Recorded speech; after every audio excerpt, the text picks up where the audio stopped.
Good morning പ്രിയപ്പെട്ട പ്രേക്ഷകരെ, എല്ലാവർക്കും നല്ലൊരു ദിവസം ആശംസിക്കുന്നു. നല്ലൊരാഴ്ചയുടെ തുടക്കമാണ്. ഗുരുവായൂർ ഏകാദശിയാണ്. വിശ്വാസികളെ സംബന്ധിച്ചും വളരെ പ്രധാനപ്പെട്ട ഒരു ദിവസമാണ്. അങ്ങനെ എല്ലാം കൊണ്ടും നല്ലൊരു ദിവസമാവട്ടെ എന്ന് നമുക്ക് ഒരുപാട് വാർത്തകളുണ്ട്, വിശേഷങ്ങളുണ്ട്. നേരെ വാർത്തയിലേക്ക് കടക്കാം. നോക്കാം ഈ മണിക്കൂറിലെ പ്രധാന വാർത്തകൾ. ബലാത്സംഗ കേസിൽ രാഹുൽ മാങ്കൂട്ടത്തിലിനെ കണ്ടെത്താനാവാതെ പോലീസ്. രാഹുലിന്റെ അടുത്ത ബന്ധുക്കളും സുഹൃത്തുക്കളും പോലീസ് നിരീക്ഷണത്തിൽ. മുൻകൂർ ജാമ്യാപേക്ഷ പരിഗണിക്കുന്നത് മറ്റന്നാൾ.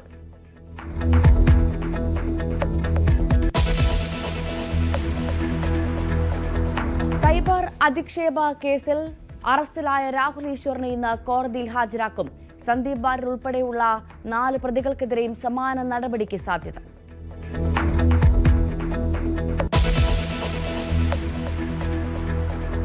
പാർലമെന്റിന്റെ ശൈത്യകാല സമ്മേളനം ഇന്ന് മുതൽ.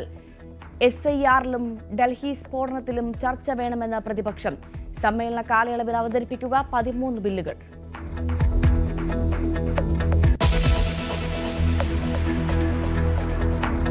ഗവർണറുടെ ഔദ്യോഗിക വസതി ഇന്നു മുതൽ അറിയപ്പെടുക ലോക് ഭവൻ എന്ന പേരിൽ. രാജ്ഭവൻ എന്ന പേര് മാറ്റിയത് കേന്ദ്ര ആഭ്യന്തര മന്ത്രാലയ നിർദ്ദേശപ്രകാരം.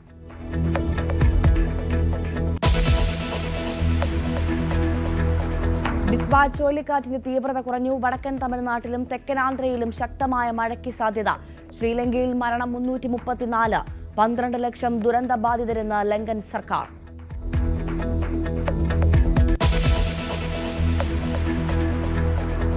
ഇന്ത്യക്കെതിരായ ആദ്യ ഏകദിനത്തിൽ പൊരുതി തോറ്റ ദക്ഷിണാഫ്രിക്ക.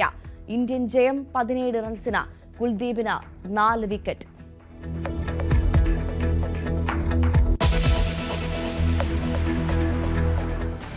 വിശദമായി നോക്കാം. നമ്മളേറെ ആശ്വാസമുള്ളൊരു വാർത്തയിലേക്ക് കടക്കുന്നു. ഡിറ്റ്വ ചുഴലിക്കാറ്റിന്റെ തീവ്രത കുറഞ്ഞിരിക്കുന്നു എന്നാണ് ഇപ്പോൾ വരുന്ന റിപ്പോർട്ട്. വടക്കൻ തമിഴ്നാട്ടിലും തെക്കൻ ആന്ധ്രയിലും ശക്തമായ മഴയ്ക്ക് സാധ്യതയുണ്ട് എന്നുള്ള മുന്നറിയിപ്പ് കൂടി ഈ ഘട്ടത്തിൽ വരുന്നുണ്ട്. ശ്രീലങ്കയിൽ നാശം വിതച്ച ചുഴലിക്കാറ്റിൽ മരിച്ചവരുടെ എണ്ണം 334 എന്നുള്ള സങ്കടകരമായ റിപ്പോർട്ടും പ്രേക്ഷകരമായി പങ്കുവയ്ക്കുന്നു. ഒപ്പം ദുരന്ത ബാധിതരുടെ എണ്ണം 12 ലക്ഷമായതാണ് ശ്രീലങ്കൻ സർക്കാർ വ്യക്തമാക്കിയത്. ഇന്ത്യയിൽ നിന്ന് നേരത്തെ തന്നെ ശ്രീലങ്കയിലേക്ക് സഹായം എത്തിച്ചിരുന്നു. വീണ്ടും സഹായവുമായി ഇന്ത്യൻ സർക്കാർ രംഗത്തെത്തിയെന്നുള്ള വിവരമാണ് പുറത്തുവരുന്നത്. പാർവതി സത്യദേവൻ വിവരങ്ങളുമായി ചേർന്നു. Parvathy, good morning. ആദ്യം ഒരാശങ്കയുടെ വലിയ ആശങ്കയായിരുന്നു നമുക്ക് മുൻപിൽ ഉണ്ടായിരുന്നത്. പക്ഷേ ഇപ്പോഴിതാ ഡിറ്റ്വയുടെ തീവ്രത കുറഞ്ഞിരിക്കുന്നു എന്നുള്ള റിപ്പോർട്ടാണ് വരുന്നത്. എന്താണ് വിശദാംശങ്ങൾ? ഭവ്യ, ശരിയാണ്. ശ്രീലങ്കയിൽ കഴിഞ്ഞ ദിവസങ്ങളിലായി ആശങ്ക വിതച്ച ഡിറ്റ്വ ചുഴലിക്കാറ്റിന്റെ തീവ്രത കുറഞ്ഞിട്ടുണ്ട്. ഇപ്പോൾ ചുഴലിക്കാറ്റ് തീവ്ര ന്യൂനമർദ്ദമായി മാറിയിരിക്കുകയാണ്. പക്ഷേ ദുരന്തം ഉണ്ടാക്കിയ ചുഴലിക്കാറ്റ് മൂലമുണ്ടായ ആഘാതത്തിൽ നിന്ന് ശ്രീലങ്കൻ ജനത പുറത്തേക്ക് വരാൻ ഏറെ സമയമെടുക്കുമെന്നുള്ളതാണ് ദുഃഖകരമായ കാര്യം. വലിയ നാശമാണ് ഡിറ്റ്വ ചുഴലിക്കാറ്റ് ശ്രീലങ്കയിൽ വിതച്ചത്. അതായത് ശ്രീലങ്ക കണ്ടിട്ടുള്ളതിൽ വെച്ച് ഏറ്റവും വലിയ ദുരന്തമെന്നാണ് ശ്രീലങ്കൻ പ്രസിഡന്റ് തന്നെ പറഞ്ഞത്. ഏകദേശം 334 പേരാണ് ഡിറ്റ്വ ചുഴലിക്കാറ്റ് മൂലമുണ്ടായ ദുരന്തത്തിൽ ശ്രീലങ്കയിൽ മരിച്ചത്. നിരവധി പേരെ കാണാതായിട്ടുണ്ട്. 400-ലേറെ പേരെ കാണാതായിട്ടുണ്ട്. മണ്ണിടിച്ചിലും ഒപ്പം തന്നെ പ്രളയവും വലിയ നാശമാണ് വിതച്ചത്. ഇപ്പോഴും പല പ്രദേശങ്ങളിലും ആളുകൾ കുടുങ്ങിക്കിടക്കുന്നുണ്ടെന്നാണ് വിവരം. ഒപ്പം തന്നെ പല പ്രദേശങ്ങളും വെള്ളക്കെട്ടിലാണ്. വെള്ളപ്പൊക്കം മൂലം ആളുകൾക്ക് വീടിന് പുറത്തിറങ്ങാൻ പറ്റാത്ത സാഹചര്യമുണ്ട്. പലർക്കും ഹെലികോപ്റ്ററിലടക്കം ഭക്ഷണം, മരുന്ന് അടക്കമുള്ള കാര്യങ്ങൾ ഹെലികോപ്റ്ററിൽ നിന്ന് എറിഞ്ഞു കൊടുക്കുകയാണ് ചെയ്യുന്നത്. നമുക്ക് അതിൻ്റെ ദൃശ്യങ്ങളൊക്കെ തന്നെ നമുക്ക് ലഭ്യമായിട്ടുണ്ട്.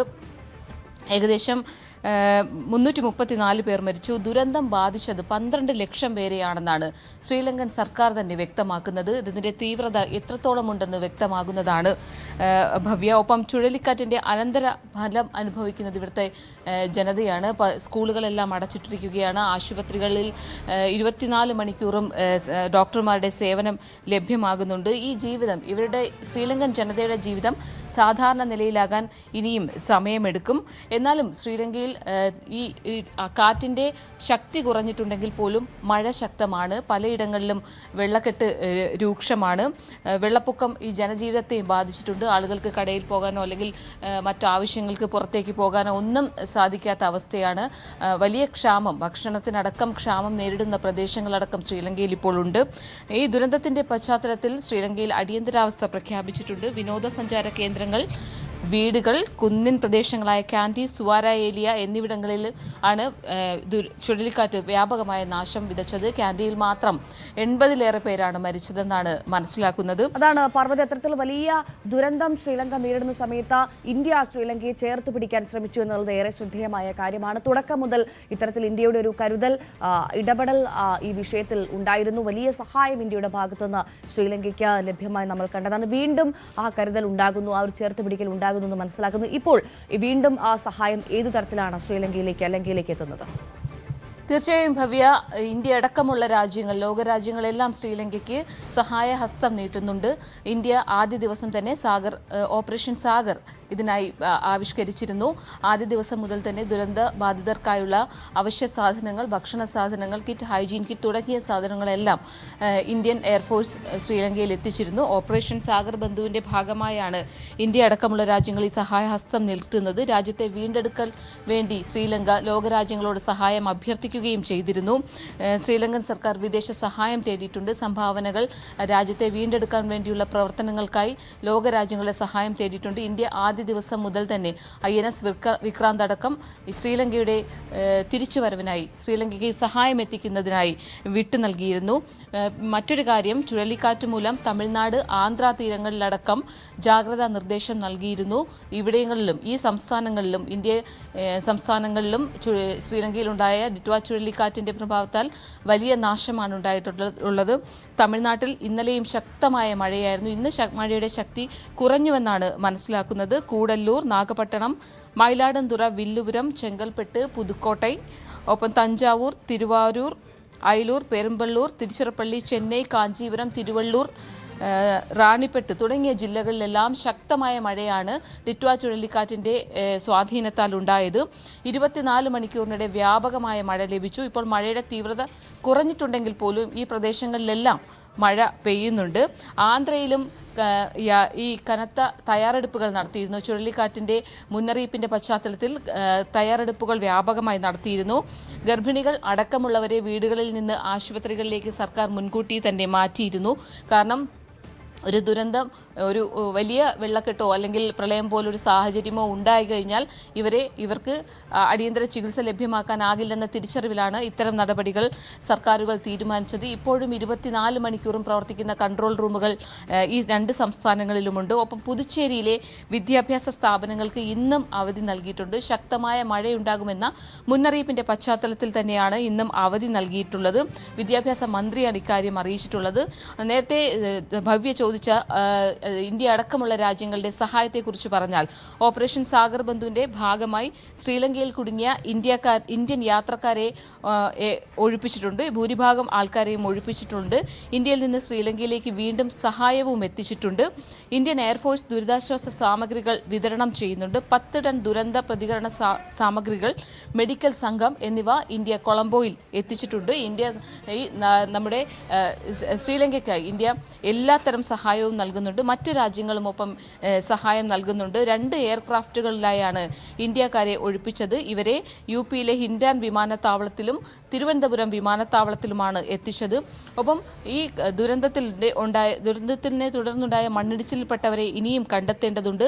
പല കുടുംബങ്ങളും ഒറ്റപ്പെട്ട് കഴിയുന്ന അവസ്ഥയാണ്. അതായത് ഈ ആഘാതത്തിൽ നിന്ന് ശ്രീലങ്കൻ ജനത ഉടനൊന്നും മുക്തമാകില്ല എന്നാണ് മനസ്സിലാക്കുന്നത്. ശ്രീലങ്കയിലെ ഏതെങ്കിലും വിമാനത്താവളത്തിൽ അല്ലെങ്കിൽ മറ്റേതെങ്കിലും ഭാഗങ്ങളിലോ സഹായം ആവശ്യമുള്ളവർക്കായി ഇന്ത്യൻ പൗരന്മാർക്കായി ഹെൽപ്പ് ഡെസ്ക് തുടങ്ങിയിട്ടുണ്ട്. ഇവർക്ക് ഈ നമ്പറിൽ ബന്ധപ്പെടാം. അതായത് 77 37 27 83 2 എന്ന നമ്പറിൽ ബന്ധപ്പെടാമെന്നും ഇന്ത്യൻ എംബസി അറിയിച്ചിട്ടുണ്ട്. ഡിറ്റ്വ ചുഴലിക്കാറ്റ് മൂലമുണ്ടായ പ്രളയത്തെ തുടർന്ന് ശ്രീലങ്കയിൽ കുടുങ്ങിപ്പോയ മലയാളികളായ 237 പേരാണ് തിരുവനന്തപുരം വിമാനത്താവളത്തിൽ എത്തിയത്. ഒപ്പം വ്യോമസേനയുടെ പ്രത്യേക വിമാനത്തിലാണ് കൊളംബോയിൽ നിന്നും ഇവരെ തിരുവനന്തപുരത്തേക്ക് എത്തിച്ചത്. തിരുവനന്തപുരത്തെത്തിയ യാത്രക്കാരെ നോർക്ക റൂട്ട്സ് പ്രതിനിധികൾ സ്വീകരിച്ചിരുന്നു. ഇവർക്ക് ആവശ്യമായിട്ടുള്ള എല്ലാ സഹായങ്ങളും ലഭ്യമാക്കിയിട്ടുണ്ട്. വാഹനം, താമസം, ഭക്ഷണം അടക്കമുള്ള എല്ലാ സഹായങ്ങളും ഇന്ത്യൻ എംബസി റെഡിയാക്കിയിട്ടുണ്ടായിരുന്നു. ശ്രീലങ്കയിൽ കുടുങ്ങിയിട്ടുള്ള ഇന്ത്യൻ പൗരന്മാർക്ക് കൊളംബോ ബന്ദാരനായക അന്താരാഷ്ട്ര വിമാനത്താവളത്തിൽ ഹൈക്കമ്മീഷൻ ഒരുക്കിയിട്ടുള്ള അടിയന്തര ഹെൽപ്പ് ഡെസ്കിൽ ഏത് സമയവും ഇവർക്ക് ബന്ധപ്പെടാമെന്നും അറിയിപ്പുണ്ട്. ഒപ്പം തന്നെ ശ്രീലങ്ക സാധാരണ നിലയിലായിട്ടില്ല. സാധാരണ നിലയിലാവാൻ ഇനിയും സമയമെടുക്കും. ഇതിനായി ഒപ്പം വിമാന ട്രെയിൻ സർവീസുകളെയും ഈ ചുഴലിക്കാറ്റ് സാരമായി തന്നെ ബാധിച്ചിട്ടുണ്ട്. ഈ സർവീസുകൾ പലതും ഇന്നും റദ്ദാക്കിയിട്ടുണ്ട്. ഇവ പുനഃസ്ഥാപിക്കാനും സമയമെടുക്കും. നാഷണൽ പാർക്കുകൾ അടച്ചിട്ടുണ്ട്. വൈദ്യുതി ഇന്റർനെറ്റ് സേവനങ്ങൾ വ്യാപകമായി തകരാറിലായി. ഒരുപാട് പ്രദേശങ്ങൾ ഇരുട്ടിലാണ്. അവർക്ക് ഈ ഫോണിനൊക്കെ ചാർജ് ഇല്ലാതെ ആയതുമൂലം തന്നെ പലപ്പോഴും അടിയന്തര സഹായത്തിനായി അധികൃതരെ ബന്ധപ്പെടാനാകാത്ത സ്ഥിതിയുണ്ട്. ഇതെല്ലാം പരിഹരിക്കാനുള്ള ശ്രമത്തിലാണ് ശ്രീലങ്കൻ സർക്കാർ. ഭവ്യ, അതാണ് സാഹചര്യം. പാർവതി സത്യനാരായണ വിശദ വിവരങ്ങൾ നൽകി. എന്തായാലും ശ്രീലങ്കയെ തിരിച്ചു പിടിക്കാനുള്ള ശ്രമം സർക്കാർ നടത്തുന്നു. ഒപ്പം ഇന്ത്യൻ സർക്കാർ അടക്കം ആ ശ്രമത്തിന് കൂട്ടായി നിൽക്കുന്നു എന്നത് തന്നെയാണ് ഏറെ പ്രധാനപ്പെട്ട കാര്യം. എപ്പോഴും ഡിറ്റ്ബയുടെ പ്രഭാവം കുറഞ്ഞിട്ടുണ്ട്. ചുഴലിക്കാറ്റിന്റെ തീവ്രത കുറഞ്ഞെങ്കിൽ പോലും പലയിടങ്ങളിലും വടക്കൻ തമിഴ്നാട്ടിലടക്കം വലിയ തരത്തിലുള്ള മുന്നറിയിപ്പുകൾ ഇപ്പോഴും തുടരുകയാണ്.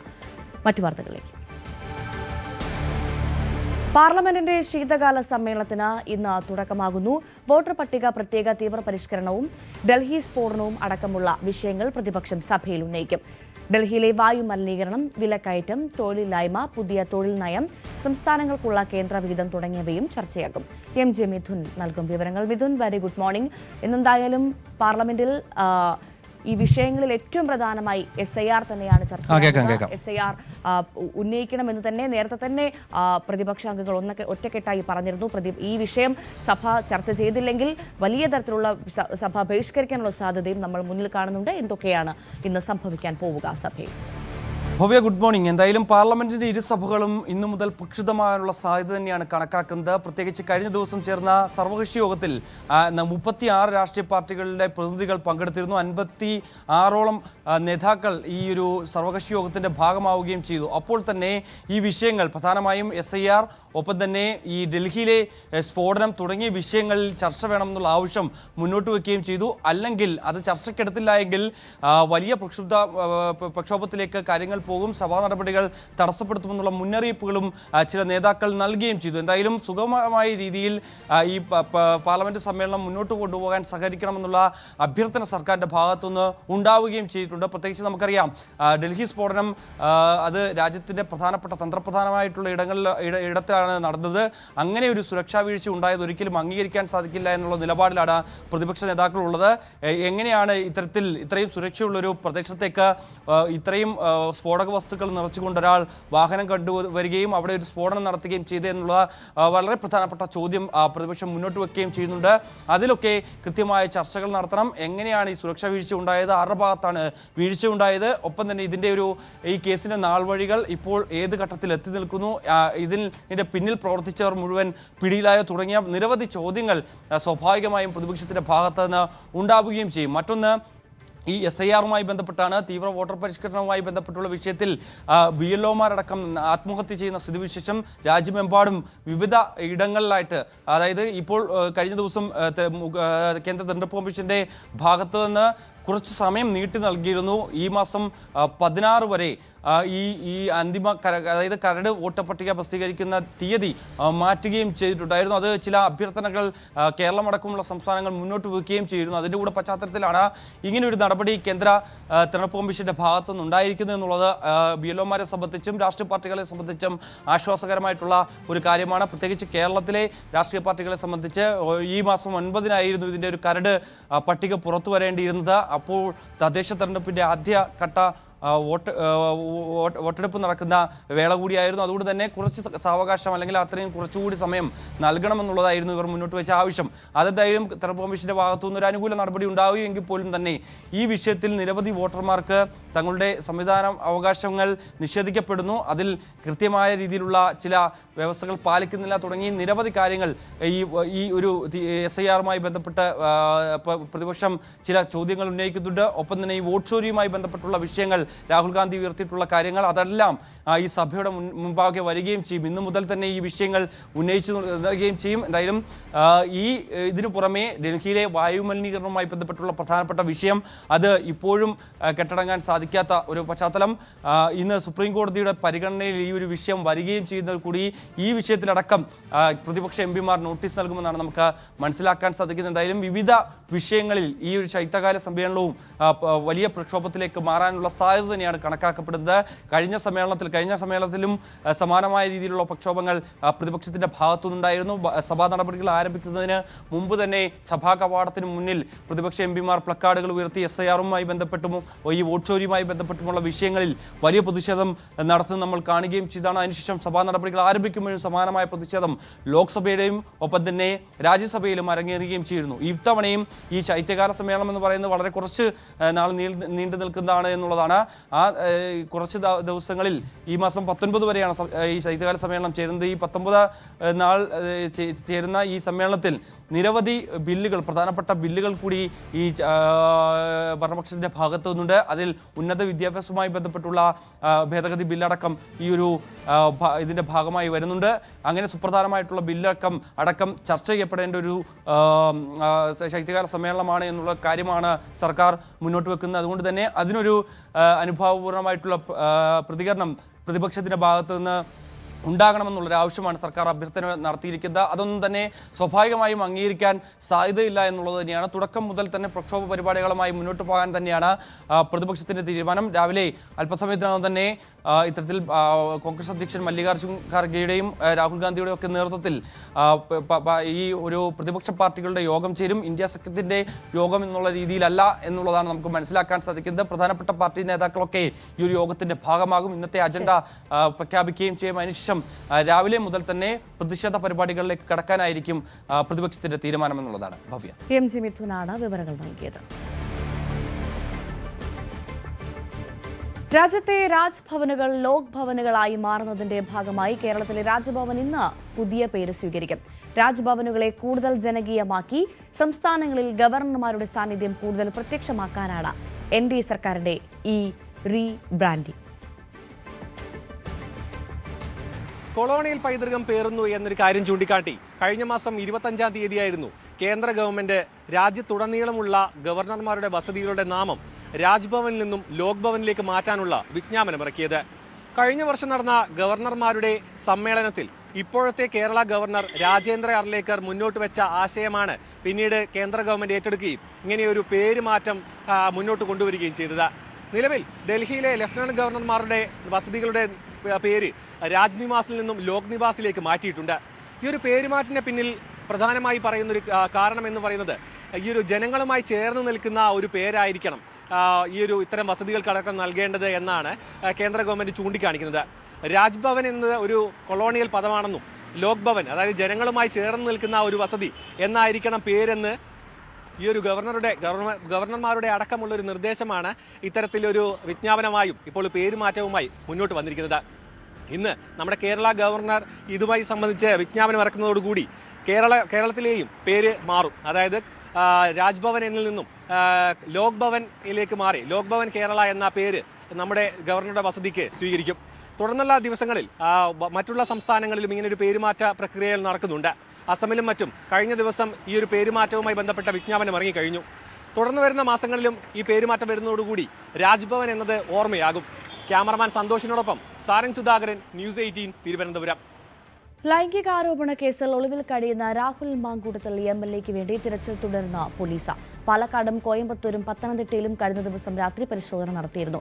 രാഹുലിന്റെ അടുത്ത ബന്ധുക്കളും സുഹൃത്തുക്കളും പോലീസിന്റെ നിരീക്ഷണത്തിലാണ്. അതേസമയം ഇരയുടെ ഐഡന്റിറ്റി സമൂഹമാധ്യമങ്ങളിലൂടെ പ്രചരിപ്പിക്കാൻ ശ്രമിച്ച കേസിൽ അറസ്റ്റിലായ രാഹുൽ ഈശ്വറിനെ ഇന്ന് കോടതിയിൽ ഹാജരാക്കും.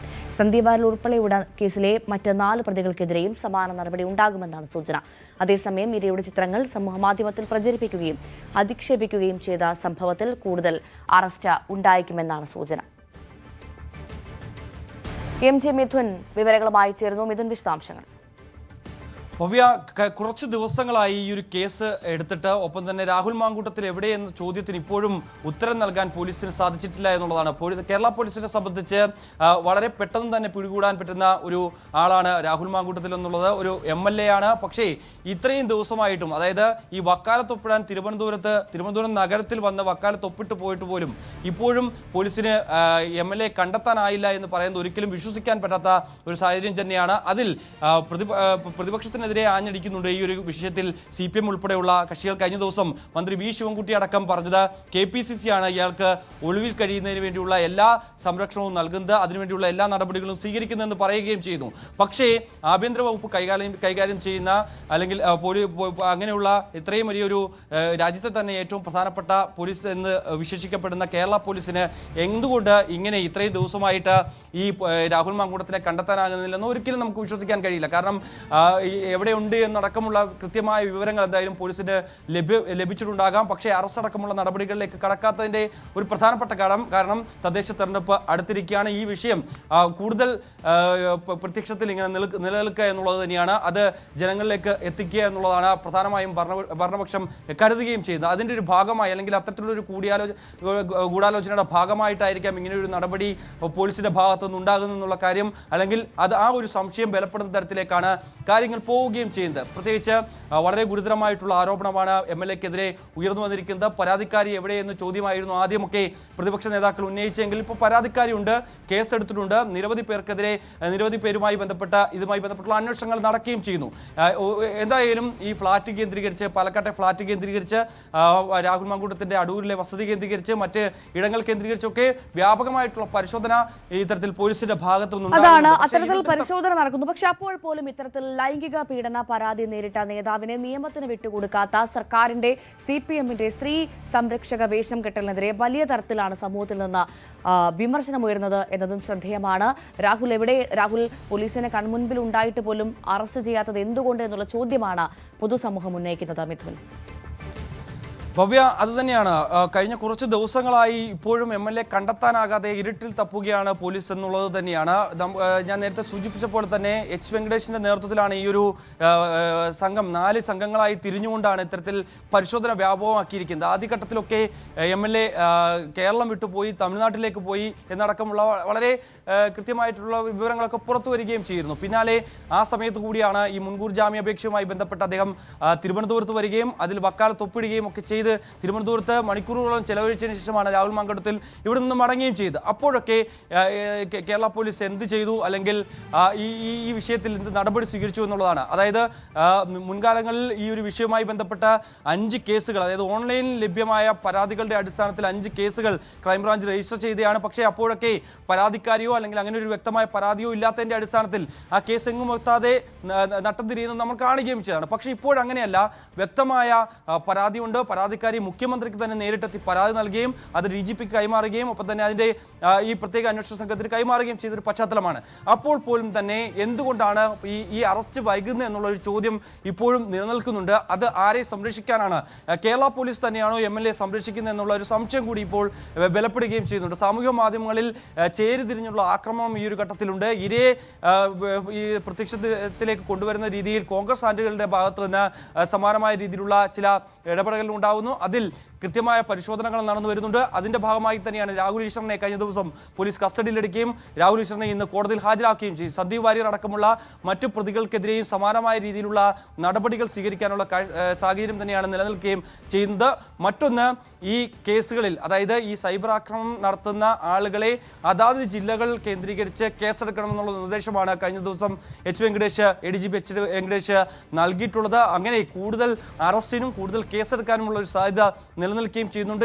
അവിടെയാണ് മിഥുൻ, പരാതി നൽകുന്നവരുടെ രാഷ്ട്രീയമടക്കം നോക്കി അവരെ നിശബ്ദരാക്കുന്ന, സൈബർ ആക്രമണം നടത്തിയവരെ നിശബ്ദരാക്കുന്ന ഒരു നാടായി ഏകദേശം നമ്മുടെ നാട് പൂർണ്ണമായി മാറിക്കഴിഞ്ഞ സാഹചര്യമുള്ളത്. മാത്രമല്ല, ഈ സമൂഹ മാധ്യമത്തിന്റെ അതിപ്രസരത്തിൽ എന്തും വിളിച്ചു പറയാം എന്ന് തോന്നുന്നവർക്ക്, എന്ന് കാണിക്കുന്നവർക്കുള്ള മറുപടി കൂടിയല്ലേ രാഹുൽ ഈശ്വറിന്റെ അറസ്റ്റ്? ഒപ്പം കൂടുതൽ അറസ്റ്റിനുള്ള സാധ്യത എത്രമാത്രമുണ്ട്? തീർച്ചയായും അത് തന്നെയാണ്. പ്രത്യേകിച്ച് നമുക്കറിയാം കഴിഞ്ഞ കുറച്ച് ദിവസങ്ങളായി ഈ ഇരയുടെ പേര് ആദ്യഘട്ടങ്ങളിലൊന്നും പേരോ അല്ലെങ്കിൽ അത്തരത്തിൽ ദൃശ്യങ്ങളോ ഒന്നും തന്നെ പുറത്തു വന്നില്ലായിരുന്നു. പക്ഷേ ഈ ചാനൽ ചർച്ചകളിലൂടെയാണ് ഈ ഇരയുടെ പേര് അല്ലെങ്കിൽ പേരോ അല്ലെങ്കിൽ അതുമായി ബന്ധപ്പെട്ട് ആ വ്യക്തിയിലേക്ക് വിരൽ ചൂണ്ടുന്ന തരത്തിലുള്ള തെളിവുകളടക്കം പുറത്തു വരികയും ചെയ്യുന്നത്. അതിൽ തുടക്കമിടുന്നത് രാഹുൽ ഈശ്വറാണ്. തൊട്ടു പിന്നാലെ കോൺഗ്രസ് നേതാവ് കൂടിയായിട്ടുള്ള സന്ദീപ് ജി ആര്യർ അതിൻ്റെ ചില സൂചനകൾ നൽകുന്നു. മറ്റ് സൈബർ ഹാൻഡിലുകളിൽ കഴിയുന്ന അല്ലെങ്കിൽ കോൺഗ്രസിന്റെ പ്രധാനപ്പെട്ട നേതാക്കളൊക്കെ ഇതുമായി ബന്ധപ്പെട്ടുള്ള ചില പ്രതികരണങ്ങളുമായി രംഗത്ത് വരുന്നു. ഒപ്പം തന്നെ പ്രാദേശിക നേതാക്കളടക്കം ഇങ്ങനെ ചിത്രങ്ങളും വീഡിയോകളും ഒക്കെ പ്രചരിപ്പിച്ചുകൊണ്ടാണ് ഇരയ്ക്കെതിരെ വലിയ അപകീർത്തികരമായിട്ടുള്ള പ്രസ്താവനകൾ നടത്തുകയും ചെയ്യുന്നത്. ഇതിനെതിരെ കടുത്ത നടപടി ഉണ്ടാകുമെന്നുള്ള കാര്യത്തിൽ സംശയമില്ല. അതിന്റെ ഭാഗമായി വലിയ പരിശോധനകൾ ഊർജിതമാക്കിയിട്ടുണ്ട് പോലീസ്. ഇതിന്റെ ഭാഗമായി നിരവധി പേരുടെ അറസ്റ്റിന് കൂടി സാധ്യതയുണ്ട് എന്നുള്ളതാണ്. നിലവിൽ ഇപ്പോൾ 5 പേർക്കെതിരെയാണ് പ്രത്യക്ഷത്തിൽ കേസെടുത്തിട്ടുള്ളത്. അതിൽ രാഹുൽ ഈശ്വറുണ്ട്, സന്ദീപ് വാര്യരുണ്ട്, മറ്റ് 3 പേരുണ്ട്. അതായത് ആദ്യം ഈ ഒരു ഇരയുടെ ഫോട്ടോ പ്രചരിപ്പിച്ച രഞ്ജിത എന്ന കോൺഗ്രസിന്റെ ഒരു പ്രവർത്തക, അവരുൾപ്പെടെ 5 പേർക്കെതിരെയാണ് കേസെടുത്തിരിക്കുന്നത്. ഒപ്പം തന്നെ ഇതിനു പുറമെ മറ്റ് ആളുകൾ കൂടി ഈ ഒരു ദൃശ്യങ്ങളും ഒപ്പം തന്നെ ഫോട്ടോകളും ഉൾപ്പെടെ വ്യാപകമായി പ്രചരിപ്പിക്കുന്നുണ്ട്. ആ പ്രചരിപ്പിക്കുന്നതിന് പിന്നിൽ മറ്റു ഉദ്ദേശമുണ്ട് എന്നാണ് പോലീസ് കണക്കാക്കുന്നത്. അതിന്റെ ഭാഗമായി ഈ നിർദ്ദേശം നൽകിയത്, അതായത് ഈ ഇരയുടെ ഫോട്ടോകൾ സാമൂഹ്യ മാധ്യമങ്ങളിൽ പ്രചരിപ്പിക്കുന്നതിന് വേണ്ടി ചില വാട്സാപ്പ് ഗ്രൂപ്പുകളിൽ അതിന്റെ നിർദ്ദേശം നൽകിയിട്ടുണ്ട്. അതിന്റെ അടിസ്ഥാനത്തിലാണ് ഇങ്ങനെ വ്യാപകമായി ഇത് പ്രചരിപ്പിക്കാൻ കാരണമായി എന്നുള്ള കണ്ടെത്തൽ കഴിഞ്ഞ ദിവസം പോലീസിന് ലഭിച്ചിരുന്നു. അതുകൊണ്ട് തന്നെ ആ വാട്സാപ്പ് ഗ്രൂപ്പുകൾ കേന്ദ്രീകരിച്ച് അതിന് നിർദ്ദേശം നൽകിയ ആളുകളെ കേന്ദ്രീകരിച്ചൊക്കെ വ്യാപകമായ പരിശോധനകൾ നടക്കുന്നുണ്ട്. അവരെ അടക്കം ഇതിൽ പ്രതിചേർത്തിക്കൊണ്ട് കൂടുതൽ പേരിലേക്ക് അന്വേഷണം വ്യാപിപ്പിക്കാനുള്ള ഒരു നീക്കം. അതിനിടെ ഇപ്പോൾ ഈ രാഹുൽ മാങ്കൂട്ടത്തിൽ എവിടെയെന്ന ചോദ്യം ഇപ്പോഴും നിലനിൽക്കുന്നുണ്ട്. ഈ രാഹുലുമായി അടുത്ത ബന്ധം പുലർത്തുന്ന ആളുകളെ കേന്ദ്രീകരിച്ചാണ് ഇപ്പോൾ പരിശോധന വ്യാപകമാക്കിയിട്ടുള്ളത്. ഇവരെ കൂടുതൽ ചോദ്യം ചെയ്യുന്ന നടപടികളിലേക്ക് പോലീസ് പോകുമെന്നുള്ള കാര്യത്തിൽ സംശയമില്ല. യൂത്ത് കോൺഗ്രസിന്റെ മുൻ സംസ്ഥാന അധ്യക്ഷൻ കൂടിയായിരുന്നു അതും. ഒപ്പം തന്നെ അതിലുള്ള സുഹൃത്തുക്കളും ഒപ്പം തന്നെ രാഹുലിന് ഏറ്റവും അടുത്ത് ബന്ധമുള്ള ചില ആളുകളെയും കേന്ദ്രീകരിച്ചുള്ള പരിശോധനയൊക്കെ ആയിരിക്കും സ്വാഭാവികമായും പോവുക എന്നുള്ളതാണ്. പ്രത്യേകിച്ച് CCTV ദൃശ്യങ്ങൾ ഇപ്പോൾ ഈ പ്രത്യേക അന്വേഷണ സംഘം പരിശോധിക്കുന്നുണ്ട്. അതായത് ഈ ഇര ഇത്തരത്തിൽ രാഹുൽ മാങ്കൂട്ടത്തിന്റെ പാലക്കാട് വസതിയിലേക്ക് ഫ്ളാറ്റിലേക്ക് എത്തിയായിട്ടുള്ള മൊഴിയുണ്ട്. അത് സാധൂകരിക്കുന്ന തരത്തിൽ അതിനുള്ള കൃത്യമായ തെളിവുകൾ ശേഖരിക്കേണ്ടതായിട്ടുണ്ട്. അതിനുവേണ്ടിയുള്ള പരിശോധനകൾ എന്തുകൊണ്ട് ആഭ്യന്തരം കൈയാളുന്ന വകുപ്പ് ഭരിക്കുന്ന സർക്കാരിന്റെ പോലീസ് എന്തുകൊണ്ട് എത്തുന്നില്ല ഈ പ്രതിയിലേക്ക്, രാഹുൽ മാങ്കൂട്ടത്തിലേക്ക് എന്നുള്ള പ്രധാനപ്പെട്ട ചോദ്യമുണ്ട്. തങ്ങൾ സ്ത്രീ സംരക്ഷകരാണെന്ന് സർക്കാരും CPM-ഉം ആവർത്തിക്കുമ്പോൾ തന്നെയാണ് ഇത്തരത്തിൽ ഒരു കുറ്റാരോപിതനെ കണ്ടെത്താൻ ഈ പ്രതിയെ കണ്ടെത്താൻ സാധിക്കാത്തത് എന്നതാണ് ശ്രദ്ധേയമായ കാര്യം. MC മിഥുനാണ് വിവരങ്ങൾ നൽകിയത്. കൊച്ചി കളമശ്ശേരിയിൽ കണ്ടെത്തിയ മൃതദേഹം കാണാതായ സൂരജ് ലാമയുടേതെന്ന് സ്ഥിരീകരിക്കാനുള്ള പരിശോധനകൾ ഇന്ന് നടക്കും. ബാംഗ്ലൂരിലുള്ള മകൻ സാൻഡൻ ലാമ എത്തുന്നതോടെ കാര്യങ്ങൾ കൂടുതൽ വ്യക്തമാകുമെന്നാണ് പ്രതീക്ഷിക്കുന്നത്. കുവൈറ്റ് മദ്യ ദുരന്തത്തിൽ ഓർമ്മ നഷ്ടപ്പെട്ട് കൊച്ചിയിലേക്ക് കയറ്റിവിട്ട സൂരജ് ലാമയെ കാണാതായിട്ട് 1 മാസമായിരിക്കുന്നു. തുടർന്ന് മകൻ സാൻഡോൺ ലാമ ഹൈക്കോടതിയിൽ നൽകിയ ഹേബിയസ് കോർപ്പസ് ഹർജി അനുസരിച്ച് പ്രത്യേക അന്വേഷണ സംഘം രൂപീകരിക്കാൻ കോടതി ഉത്തരവിട്ടിരുന്നു. HMDക്ക് സമീപമുള്ള കുറ്റിക്കാട്ടിൽ കണ്ടെത്തിയ അജ്ഞാത മൃതദേഹത്തിന് 1 മാസത്തെ പഴക്കമുണ്ട്. തിരുവനന്തപുരം ചിറയിൻകീഴ് വീടിന് മുന്നിൽ നിർത്തിയിട്ടിരുന്ന വാഹനം കത്തിനശിച്ചു. ഓട്ടോയും 2 ബൈക്കുകളും സ്കൂട്ടിയുമാണ് കത്തിനശിച്ചത്. BJP പ്രവർത്തകന്റെ വീട്ടിലാണ് സംഭവം. തീ വെച്ചതാണെന്ന് സംശയമുണ്ട്. പോലീസ് അന്വേഷണം തുടങ്ങി.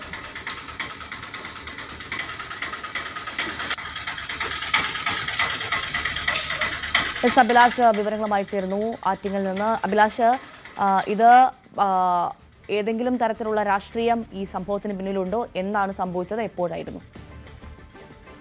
ഇന്നലെ രാത്രി 1 മണിയോടുകൂടിയായിരുന്നു ഈ സംഭവം നടക്കുന്നത്. ചിറയൻകീഴ് ആനത്തലവട്ടത്തിന് സമീപമുള്ള ബാബു എന്ന RSS പ്രവർത്തകന്റെ വീടിന് സമീപം സൂക്ഷിച്ചിരുന്ന വാഹനങ്ങളാണ് കത്തിനശിച്ചത്. ഒരു സ്കൂട്ടിയും 2 ബൈക്കുകളും ഓട്ടോറിക്ഷയും ഉൾപ്പെടെ 4 വാഹനങ്ങളാണ് കത്തിനശിച്ച നിലയിൽ കണ്ടെത്തിയത്. രാത്രിയിൽ ശബ്ദം കേട്ട് പുറത്തിറങ്ങിയപ്പോഴാണ് വാഹനങ്ങൾ കത്തുന്നത് ബാബു കണ്ടത്. തുടർന്ന് അയൽക്കാരെ കൂട്ടി തീ കെടുത്തുകയായിരുന്നു. ഇതിനു മുമ്പും ഇത്തരത്തിൽ ഈ ഭാഗത്ത് BJP പ്രവർത്തകർക്ക് നേരെയുള്ള വീടിന് മുന്നിൽ പാർക്ക് ചെയ്തിരുന്ന വാഹനം കത്തിക്കുന്ന സംഭവം ഉണ്ടായിട്ടുണ്ട്. അത് ബാബുവിന്റെ സഹോദരി കൂടി ഹിന്ദുവിന്റെ വീടിന് മുന്നിൽ സൂക്ഷിച്ചിരുന്ന സ്കൂട്ടിയാണ് കഴിഞ്ഞ ആഴ്ചയിൽ കത്തിച്ചത്.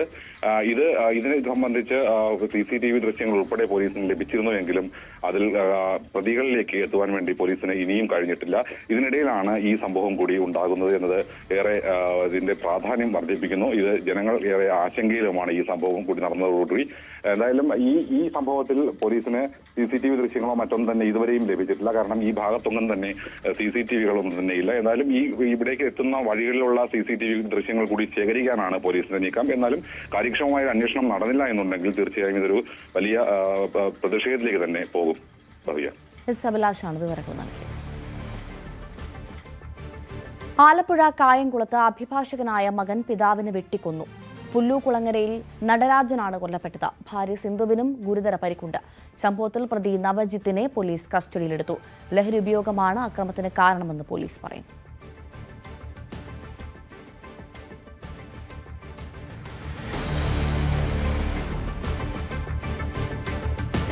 തിരിച്ചെത്താം. കൂടുതൽ വാർത്തകളുണ്ട്, വിശേഷങ്ങളുണ്ട്. ഇടവേളയ്ക്ക് ശേഷം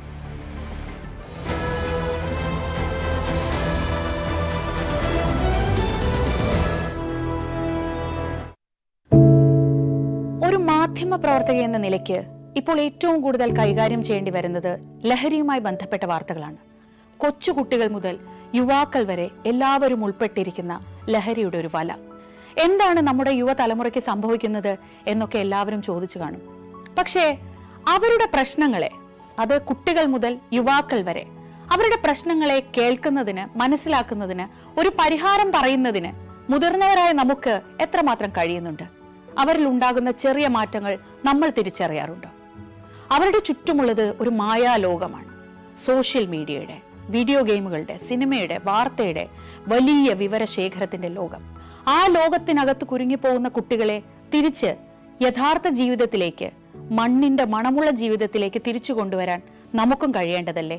അവരെ കേൾക്കാൻ, അവരിൽ ഉണ്ടാകുന്ന മാറ്റങ്ങൾ തിരിച്ചറിയാൻ, അവരുടെ പ്രശ്നങ്ങൾക്ക് പരിഹാരം കാണാൻ നമുക്ക് മാത്രമേ കഴിയൂ.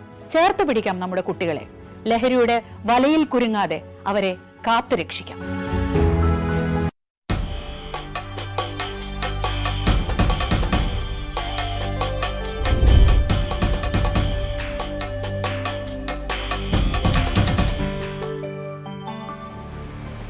തദ്ദേശ തെരഞ്ഞെടുപ്പിൽ രണ്ടിടങ്ങളിൽ ഒരേ പേരിലുള്ള 2 സ്ഥാനാർത്ഥികൾ മത്സരത്തിനിറങ്ങിയതോടെ വോട്ടർമാർ ആശയക്കുഴപ്പത്തിലായി.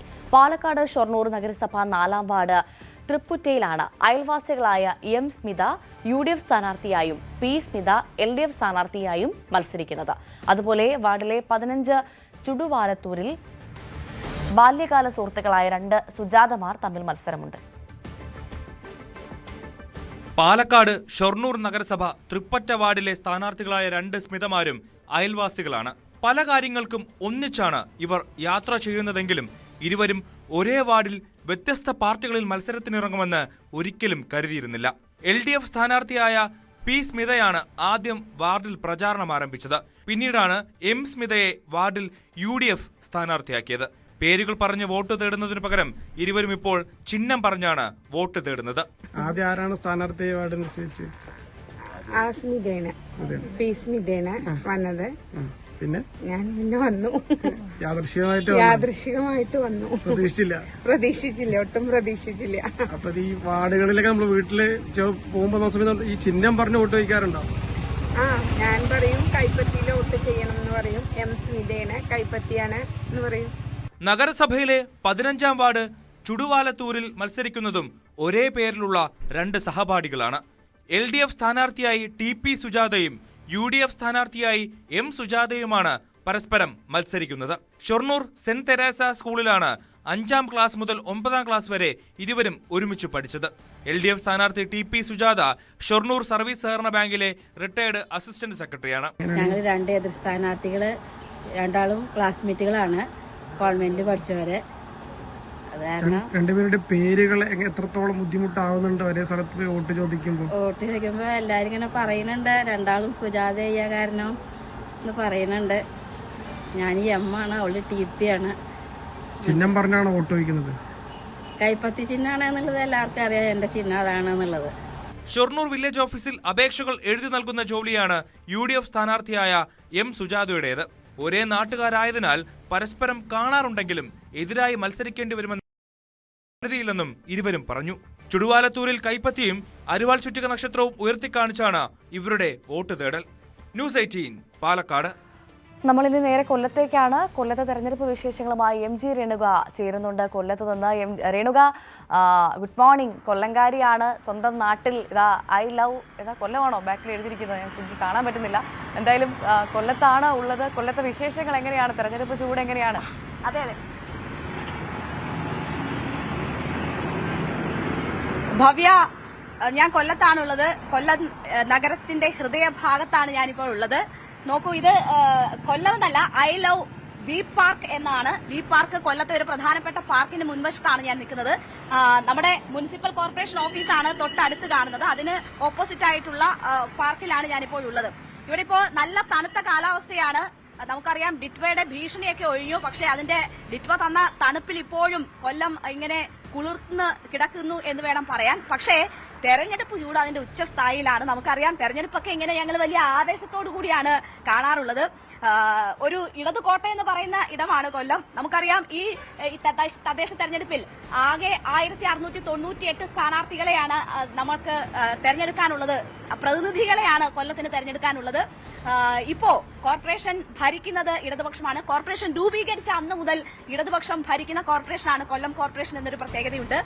മാത്രവുമല്ല 11 ബ്ലോക്കുകളിൽ 10 ബ്ലോക്കും ഭരിക്കുന്നത് ഇടതുപക്ഷമാണ്. 4 നഗരസഭകളിൽ 3 ഇടതുപക്ഷം ഭരിക്കുന്നു. ജില്ലാ പഞ്ചായത്ത് ഭരിക്കുന്നു. അങ്ങനെ ഇടതാധിപത്യമുള്ള കൊല്ലമാണ്, ചുമന്ന് തുടുത്തിരിക്കുന്ന കൊല്ലമാണ് ഞങ്ങളുടെ കൊല്ലം.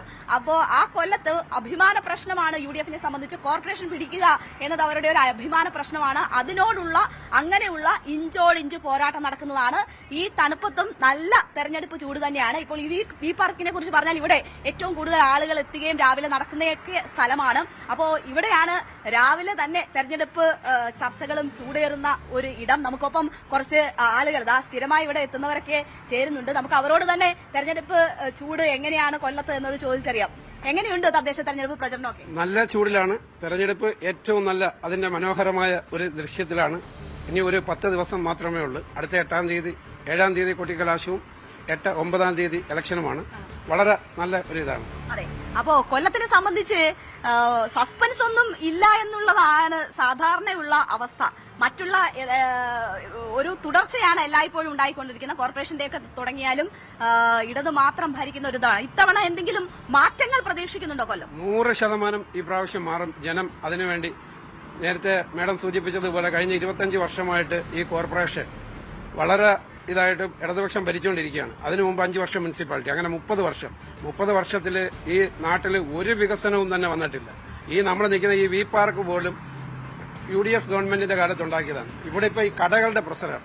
ഒരു 20, ഇപ്പൊ മീനും പച്ചക്കറി ഒഴിച്ച് ബാക്കി എല്ലാ സാധനവും ഇവിടെ 20-ലധികം ഷോപ്പുകളുണ്ട്. ഇത് ചെയ്തത് ഇബ്രാഹിം കുഞ്ഞ് മന്ത്രിസഭയിൽ, UDF മന്ത്രിസഭ, ഉമ്മൻചാണ്ടി മന്ത്രിസഭയിൽ ഇബ്രാഹിം കുഞ്ഞ് ചെയ്ത വലിയ ഇബ്രാഹിം കുട്ടിക്ക് കൊടുത്ത് ചെയ്ത ഒരു മേൽപ്പാലമാണ്. ഇതിന്റെ അടിയിലാണ് ഈ ഇത്രയും സംഭവങ്ങൾ, അതായത് ദീർഘവീക്ഷണത്തോടെ ആ ഭരണാധികാരികൾ ചെയ്തത്. ഇതേപോലെ ഇവിടുത്തെ കോർപ്പറേഷൻ ഒരു വൻമതിൽ, ചൈനയുടെ വൻമതിൽ കെട്ടിവെച്ചിട്ടുണ്ട്. അവിടെ യാതൊരു കാരണവശാലും കൊല്ലം ചിന്നക്കട ഇല്ലാതായി, കൊല്ലം മാർക്കറ്റ് ഇല്ലാതായി, ചിന്നക്കട ഇല്ലാതായി. ഇപ്പം നമ്മളൊരു പൊളിറ്റിക്സ് ഉള്ള ആളാണോ? Active politics? ഞാനൊരു പൊളിറ്റിക്സ് ഉള്ള ആളാണ്. UDF സംവിധാനത്തിൽ നിൽക്കുന്ന ആളാണ്. പക്ഷെ ജനം ഈ കൊല്ലം മാറും, ഈ കൊല്ലം തന്നെ അത് മാറും. അപ്പോ ഒരു ആത്മവിശ്വാസം പ്രകടിപ്പിക്കുകയാണ് ഇത്തവണ ഒരു മാറ്റത്തിന് വേണ്ടി കൊല്ലം വോട്ട് ചെയ്യുമെന്ന്. എന്താ സാഹചര്യം? അങ്ങനെ ഒരു ഗ്രൗണ്ടിൽ അങ്ങനെ ഒരു മാറി വരട്ടെ. ഭരണം ഒരാളുടെ കയ്യിൽ മാത്രം എന്ത് കഴിഞ്ഞാലേ അഴിമതിക്ക് കൂട്ടി നിൽക്കുന്ന ജനങ്ങളാണെന്നൊക്കെ തോന്നലുണ്ടാവും. അതുകൊണ്ട് മാറി വരട്ടെ, ഭരണം മാറണം. അതൊക്കെ പോട്ടെ. ഒരു കാര്യം ചോദിച്ചോട്ടെ, നമ്മുടെ അത് ന്യൂസ് 18 കാലത്തെ ചായയുടെ കാര്യമൊക്കെ പറയുന്ന ഇദ്ദേഹമാണോ? ആണോ? നമ്മളെല്ലാവരും ചെയ്യും. അല്ല, ആ മുഖം കണ്ടേ ചോദിച്ചിട്ടുണ്ട്. ഞാൻ വൈകുന്നേരത്തെ പ്രോഗ്രാം ഒക്കെ. ഓക്കെ, അപ്പോ എങ്ങനെയാ ഇവിടുത്തെ കൊല്ലത്തെ സാഹചര്യം എങ്ങനെയാ? വളരെ ഉയർന്ന ഒരു സാഹചര്യമാണ്. എനിക്ക് വളരെയധികം ഇഷ്ടപ്പെട്ടു. ഈ ഇലക്ഷൻ വളരെയധികം സമാധാനത്തോടുകൂടി നടക്കുന്നതാണ്. തെരഞ്ഞെടുപ്പിന്റെ ഒരു പ്രചരണ ആവേശമൊക്കെ ഉണ്ടോ? ഉണ്ട്, അതുകൊണ്ട് ഒരു കുഴപ്പമില്ല. നടക്കട്ടെ ഇലക്ഷൻ. ഇടതുകോട്ട മാറി ചിന്തിക്കാൻ പറ്റത്തില്ല. കാരണം എന്ന് പറഞ്ഞാൽ ഇവരുടെ ഭരണത്തിൽ യാതൊന്നും നടക്കുന്നില്ല. റോഡായ സകലമാന റോഡുകളും പൊളിഞ്ഞ് നാശമായിട്ട് നടന്നു പോകാൻ നിവൃത്തിയില്ല. പിന്നെ വാഹനങ്ങൾ എങ്ങനെ പോകും? പിന്നെ ചവർ വേസ്റ്റ് കൊണ്ട് നിറഞ്ഞു കിടക്കുകയാണ്. എല്ലാ റോഡും വേസ്റ്റാ. ഓരോയിടത്തും കാല് വെക്കാൻ നിവൃത്തിയില്ല. ഇത് പിന്നെ എന്തൊരു ഭരണമാ? ഇത് നല്ല ഭരണമെന്ന് പറയാൻ പറ്റുമോ? ഇതിന് നല്ല കാര്യങ്ങൾ എന്തെങ്കിലും ചെയ്യുന്നോ? ഇപ്പൊ ഈ ഇടയ്ക്ക് അപവാദങ്ങളാ വരുന്ന. ഭഗവാനെ കട്ടുകൊണ്ടുപോയി, ഭഗവാന്റെ സ്വർണം കട്ടുകൊണ്ടുപോയി, വാതിൽ കട്ടുകൊണ്ടുപോയി. എന്തെങ്കിലും പ്രയോജനമുണ്ട് പറഞ്ഞിട്ട്? ഇതൊക്കെ അവർ ഒരാൾ സ്വന്തമായിട്ട് എടുത്തോണ്ട് പോകുന്നതല്ല. ഇതൊക്കെ ഇവിടുത്തെ ഭരണക്കാരുടെ അറിവോടുകൂടിയാണ് എടുത്തോണ്ട് പോകുന്നത്, അല്ലേ? ഭരണക്കാരുടെ അറിവോടുകൂടി എടുത്തോണ്ട് പോകുന്നത്, അല്ലാതെ ആരൊക്കെ കയറി എനിക്ക് എന്ന് തുറന്ന് എടുത്തോണ്ട് പോകാനൊന്നും പറ്റത്തില്ല. അവിടെ അങ്ങനെയുള്ള വിഷയങ്ങളാണ് ഇവിടെ ചർച്ച. ഇങ്ങനെ പ്രധാനമായിട്ടും ഈ സംസ്ഥാന തലത്തിലൊക്കെ ഉയർന്നു കേൾക്കുന്ന വിഷയങ്ങൾ തന്നെയാണോ തദ്ദേശ തെരഞ്ഞെടുപ്പിൽ പ്രധാന ചർച്ചയായി വരുന്നത്? അത് തന്നെ ഇവിടെ മാക്സിമം സംസാരിച്ചുകൊണ്ടിരിക്കുന്ന ആൾക്കാർ. എല്ലാ ഒരു മാറ്റം ഇവിടെ ആവശ്യമാണ്. മാറ്റം വന്നല്ലേ പറ്റും. മാറി മാറി ജനങ്ങൾ കുഴഞ്ഞില്ല ഒരുപാട്. ഇനിയിപ്പോ എന്തായാലും ഒരു മാറ്റം അത്യാവശ്യം തന്നെയാണ് കൊല്ലത്തിന്. അപ്പോ ഒരു മാറ്റം അത്യാവശ്യം എന്ന് പറയുന്നു. പക്ഷേ ഇവരൊക്കെ ആക്റ്റീവായിട്ട് പൊളിറ്റിക്സിൽ ഉള്ളവർ കൂടിയാണ്. നമ്മൾ ഇവിടെ വന്ന് പരിചയപ്പെട്ടതാണ്, അല്ലെങ്കിൽ ഇപ്പോൾ കാണുന്നവരാണ്. അപ്പോൾ അവർക്ക് പൊളിറ്റിക്സ് ഉണ്ട്, പക്ഷെ ഒരു മാറ്റം അനിവാര്യമാണെന്ന് പറയുന്നു. ആ മാറ്റം അനിവാര്യം എന്ന് പറയുന്നവരിലാണ് UDFന്റെ പ്രതീക്ഷ ഇരിക്കുന്നത്. ഒപ്പം തന്നെ BJPയും പ്രതീക്ഷ വെക്കുന്നുണ്ട്. ശബരിമല ഉൾപ്പെടെയുള്ള വിഷയങ്ങൾ തങ്ങൾക്ക് അനുകൂലമാകുമെന്നതാണ് BJPയുടെ പ്രതീക്ഷ. നമുക്കറിയാം, സ്വർണ്ണക്കൊള്ള കേസുമായി ബന്ധപ്പെട്ട് അറസ്റ്റിലാകുന്നവരെയൊക്കെ ഇവിടെ ആണ് കൊണ്ടുവരുന്നത്, കൊല്ലത്താണ് കൊണ്ടുവരുന്നത്, കൊല്ലം വിജിലൻസ് കോടതിയിലാണ് കൊണ്ടുവരുന്നത്. അപ്പോ അവര് പ്രതികരിക്കുന്നില്ല. അപ്പോ അങ്ങനെ ഒരു സാഹചര്യമുണ്ട്. അപ്പോൾ കൊല്ലം കാണുന്നുണ്ട് ഈ സംസ്ഥാനത്ത് എന്താണ് നടക്കുന്നത് എന്നത്. പ്രത്യേകിച്ച് ഈ സ്വർണ്ണക്കൊള്ളയുമായി ബന്ധപ്പെട്ട്, ശബരിമലയുമായി ബന്ധപ്പെട്ടൊക്കെയുള്ള വിഷയങ്ങൾ കൊല്ലത്ത് പ്രതിഫലിക്കും എന്നതാണ് പറയുന്നത്. അങ്ങനെയാണെങ്കിൽ അത് BJP അനുകൂലമാകുന്ന ഒരു സാഹചര്യം ഉണ്ടാകുമെന്ന് പ്രതീക്ഷിക്കുന്നുണ്ട്. UDFും അത്തരം ഒരു സാഹചര്യം അനുകൂലമാകുമെന്ന് പറയുന്നുണ്ട്. ഈ തുടർച്ചയായി കോർപ്പറേഷൻ ഭരണം ഇടതുപക്ഷത്തിന്റെ കൈവശമായിരുന്നു. അപ്പോൾ അതിന്റെ ഒരു ഭരണവിരുദ്ധ വികാരം ഉണ്ടാകും എന്ന പ്രതീക്ഷയാണ്. മാത്രവുമല്ല, സംസ്ഥാനത്ത് ഉണ്ടാകുന്ന തുടർഭരണത്തിന്റെ അതിന് അനുകൂലമായി ഉണ്ടാകുന്ന ഒരു ഭരണവിരുദ്ധ വികാരവും തങ്ങൾക്ക് അനുകൂലം ആകും എന്നതാണ് UDFന്റെ പ്രതീക്ഷ. എന്തായാലും 9-ാം തീയതി 1ാം ഘട്ട വോട്ടെടുപ്പ് നടക്കാനിരിക്കുകയാണ്. അപ്പോ തെരഞ്ഞെടുപ്പ് പ്രചരണം അതിന്റെ ഏറ്റവും ഉച്ചസ്ഥായിയിലാണ് എന്ന് തന്നെ പറയാം. ഇനി കൊല്ലം മാറി ചിന്തിക്കുമോ ഇത്തവണ എന്നതാണ് നമുക്ക് അറിയേണ്ടത്. പക്ഷേ അതിനുള്ള സാധ്യതകൾ കുറവാണ് എന്നതാണ് ഈ ഇടത് അനുകൂലികൾ പറയുന്നത്, ഇടതുപക്ഷത്തെ സ്നേഹിക്കുന്നവർ പറയുന്നത്, അവർക്കൊപ്പമുള്ളവർ പറയുന്നത്, ഇടത് സ്ഥാനാർത്ഥികൾ പറയുന്നത്. നമ്മൾ ഇന്നലെ ഞാനിവിടെ എത്തി അത്യാവശ്യം ആളുകളുമായിട്ടൊക്കെ സംസാരിക്കുമ്പോൾ അവർക്കൊക്കെ വളരെ വലിയ ആത്മവിശ്വാസമാണുള്ളത്. ആരൊക്കെ മാറി ചിന്തിച്ചാലും കൊല്ലം മാറില്ല, കൊല്ലം ചുമന്നു തന്നെ ഇരിക്കും എന്നതാണ് ഇടതുപക്ഷത്തിന്റെ ആത്മവിശ്വാസം. അതേസമയം തുടർച്ചയായുള്ള ഭരണമുണ്ടാക്കിയ ഭരണവിരുദ്ധ വികാരത്തിൽ ഇത്തവണ മാറി ചിന്തിക്കുമെന്ന ഉറച്ച വിശ്വാസത്തിൽ മറ്റ് മുന്നണികളും തെരഞ്ഞെടുപ്പ് പ്രചരണ രംഗത്ത് വളരെ സജീവമാണ്. ഭവ്യ. MJ രേണുകയാണ് കൊല്ലത്ത് നിന്ന് വിശേഷങ്ങൾ പങ്കുവച്ചത്. പുനലൂർ നഗരസഭയിൽ പലയിടത്തും മത്സരാർത്ഥികളെ കണ്ടെത്താനാവാതെ BJP. 36 വാർഡുകളിൽ 13ഇടങ്ങളിൽ NDAക്ക് സ്ഥാനാർത്ഥികളില്ല. കഴിഞ്ഞ തെരഞ്ഞെടുപ്പിൽ പാർട്ടി മികച്ച മുന്നേറ്റം നടത്തിയ വാർഡുകളിലും ഇക്കുറി മത്സരിക്കാനാളില്ല. സമീപ പഞ്ചായത്തുകളിൽ ഒട്ടുമിക്ക സീറ്റുകളിലും BJP സ്ഥാനാർത്ഥികളെ നിർത്തിയപ്പോഴാണ് കഴിഞ്ഞ തവണ മികച്ച മത്സരം കാഴ്ചവെച്ച പുനലൂരിലെ 13 വാർഡുകളിൽ സ്ഥാനാർത്ഥികളെ നിർത്താതിരുന്നത്. നിലവിൽ 23 വാർഡുകളിൽ മാത്രമാണ് BJPക്ക് സ്ഥാനാർത്ഥിയുള്ളത്. Kanjiramala, Chalakode, paper mill, Nedumkayam, മുസാവരി, Nellippally, വിളക്കുവെട്ടം, Kallar, Thumbode, grazing block, Kakkod, Maniyar, Chemmanthoor എന്നീ വാർഡുകളിലാണ് BJPക്ക് സ്ഥാനാർത്ഥികളില്ലാത്തത്. ഭാരതീയ ജനതാ പാർട്ടിയുടെ വളർന്നു വരുന്നൊരു പാർട്ടിയാണ്. ആ വളർന്നു വരുന്ന പാർട്ടിയുടെ അടിസ്ഥാനത്തിൽ ഞങ്ങൾ സ്ഥാനാർത്ഥികളെ നിർത്തിയിട്ടുണ്ട്. ഈ പറയുന്ന പോലെ 10-ൽ താഴെയുള്ള സംഖ്യയിൽ BJP ജയിച്ചു വരും. ആ ജയിച്ചു വരുമ്പോൾ നമുക്കറിയാം, നമ്മുടെ ഈ മേഖലകളിൽ എടുത്തു നോക്കിയാൽ പുനലൂർ നിവാസികൾക്ക് വളരെ വ്യക്തമായിട്ടറിയാം ഈ ഇടതും വലതും തമ്മിലുള്ള അവിശുദ്ധ ബന്ധം. ഇവിടെ എവിടെയാണ് ഈ ജനങ്ങൾക്ക് അറിയാൻ വയ്യാത്തത്? ഇത് ഇപ്പൊ തന്നെ കേരളം വിട്ടാൽ ഇവർ തമ്മിലുള്ള സഖ്യമല്ലേ ഉള്ളത്. അപ്പോൾ ഇവിടെ BJPയുടെ വളർച്ചയെ തടയിടാൻ വേണ്ടിയിട്ട് ഇടതും വലതും മുന്നണികൾ മുന്നോട്ട് വെക്കുന്ന ചില ആരോപണങ്ങളാണ്. 2 വർഷം മുമ്പ് BJP പ്രവർത്തകൻ CPMുമായി ഉണ്ടായ സംഘർഷത്തിനിടെ കൊല്ലപ്പെട്ടിരുന്നു. കഴിഞ്ഞ തെരഞ്ഞെടുപ്പിൽ കക്കോട് വാർഡിൽ സ്ഥാനാർത്ഥിയായിരുന്ന സുമേഷിനാണ് ജീവൻ നഷ്ടമായത്. ആ വാർഡിലും BJPക്ക് സ്ഥാനാർത്ഥിയെ നിർത്താനായിട്ടില്ല. BJP എല്ലാ സീറ്റിലും NDA എന്ന നിലയിൽ സ്ഥാനാർത്ഥികൾ നിർത്താറുണ്ട് സാധാരണ തെരഞ്ഞെടുപ്പ്. പക്ഷേ ഈ തെരഞ്ഞെടുപ്പിൽ 13 സീറ്റിൽ BJP സ്ഥാനാർത്ഥികളെ നിർത്തിയിട്ടില്ല. മാത്രമല്ല, ആ കഴിഞ്ഞ തെരഞ്ഞെടുപ്പുകളിലെല്ലാം 2ാം സ്ഥാനത്ത് വന്ന BJP പല വാർഡുകളിലും ഈ തെരഞ്ഞെടുപ്പിൽ നിർജ്ജീവമായ പ്രവർത്തനമാണ് BJP നടത്തുന്നത്. അത് മനസ്സിലാക്കുന്നത് ഇടതുപക്ഷ മുന്നണിയെ സഹായിക്കാനാണ് BJPയുടെ ആ ശ്രമം. മാത്രമല്ല, കോൺഗ്രസിന് സ്വാധീനമുള്ള അല്ലെങ്കിൽ കോൺഗ്രസിന്റെ പ്രധാന സ്ഥാനാർത്ഥികൾ മത്സരിക്കുന്ന എല്ലാ വാർഡുകളിലും BJP നല്ല സ്ഥാനാർത്ഥികൾ നിർത്തിയും ശക്തമായ മത്സരത്തിന് ശ്രമം നടത്തുകയും ഇതിനകം ചെയ്തിട്ടുണ്ട്. കുതിരച്ചിറ എന്ന പുതിയ വാർഡ് കൂടി രൂപപ്പെട്ടതോടെ നിലവിൽ 36 വാർഡുകളാണ് പുനലൂർ നഗരസഭയിലുള്ളത്. അതേസമയം UDFന് വിജയസാധ്യതയുള്ള എല്ലാ വാർഡുകളിലും BJP സ്ഥാനാർത്ഥികളെ നിർത്തിയിട്ടുണ്ട്. ഇവിടെ മികച്ച പ്രചാരണവും നടക്കുന്നുണ്ട്. കഴിഞ്ഞ തവണ ആകെയുള്ള 35 സീറ്റുകളിൽ 21 സീറ്റുകളിൽ LDFും 14 സീറ്റുകളിൽ UDFുമാണ് വിജയിച്ചത്. ന്യൂസ് 18 പുനലൂർ. വടക്കൻ കേരളത്തിൽ തെരഞ്ഞെടുപ്പ് ചൂടിനോടൊപ്പം ഇത് തെയ്യാട്ടക്കാലം കൂടിയാണ്. വടക്കേ മലബാറിലെ പ്രമുഖ തെയ്യക്കോലധാരിയായ സുരേഷ് ബാബു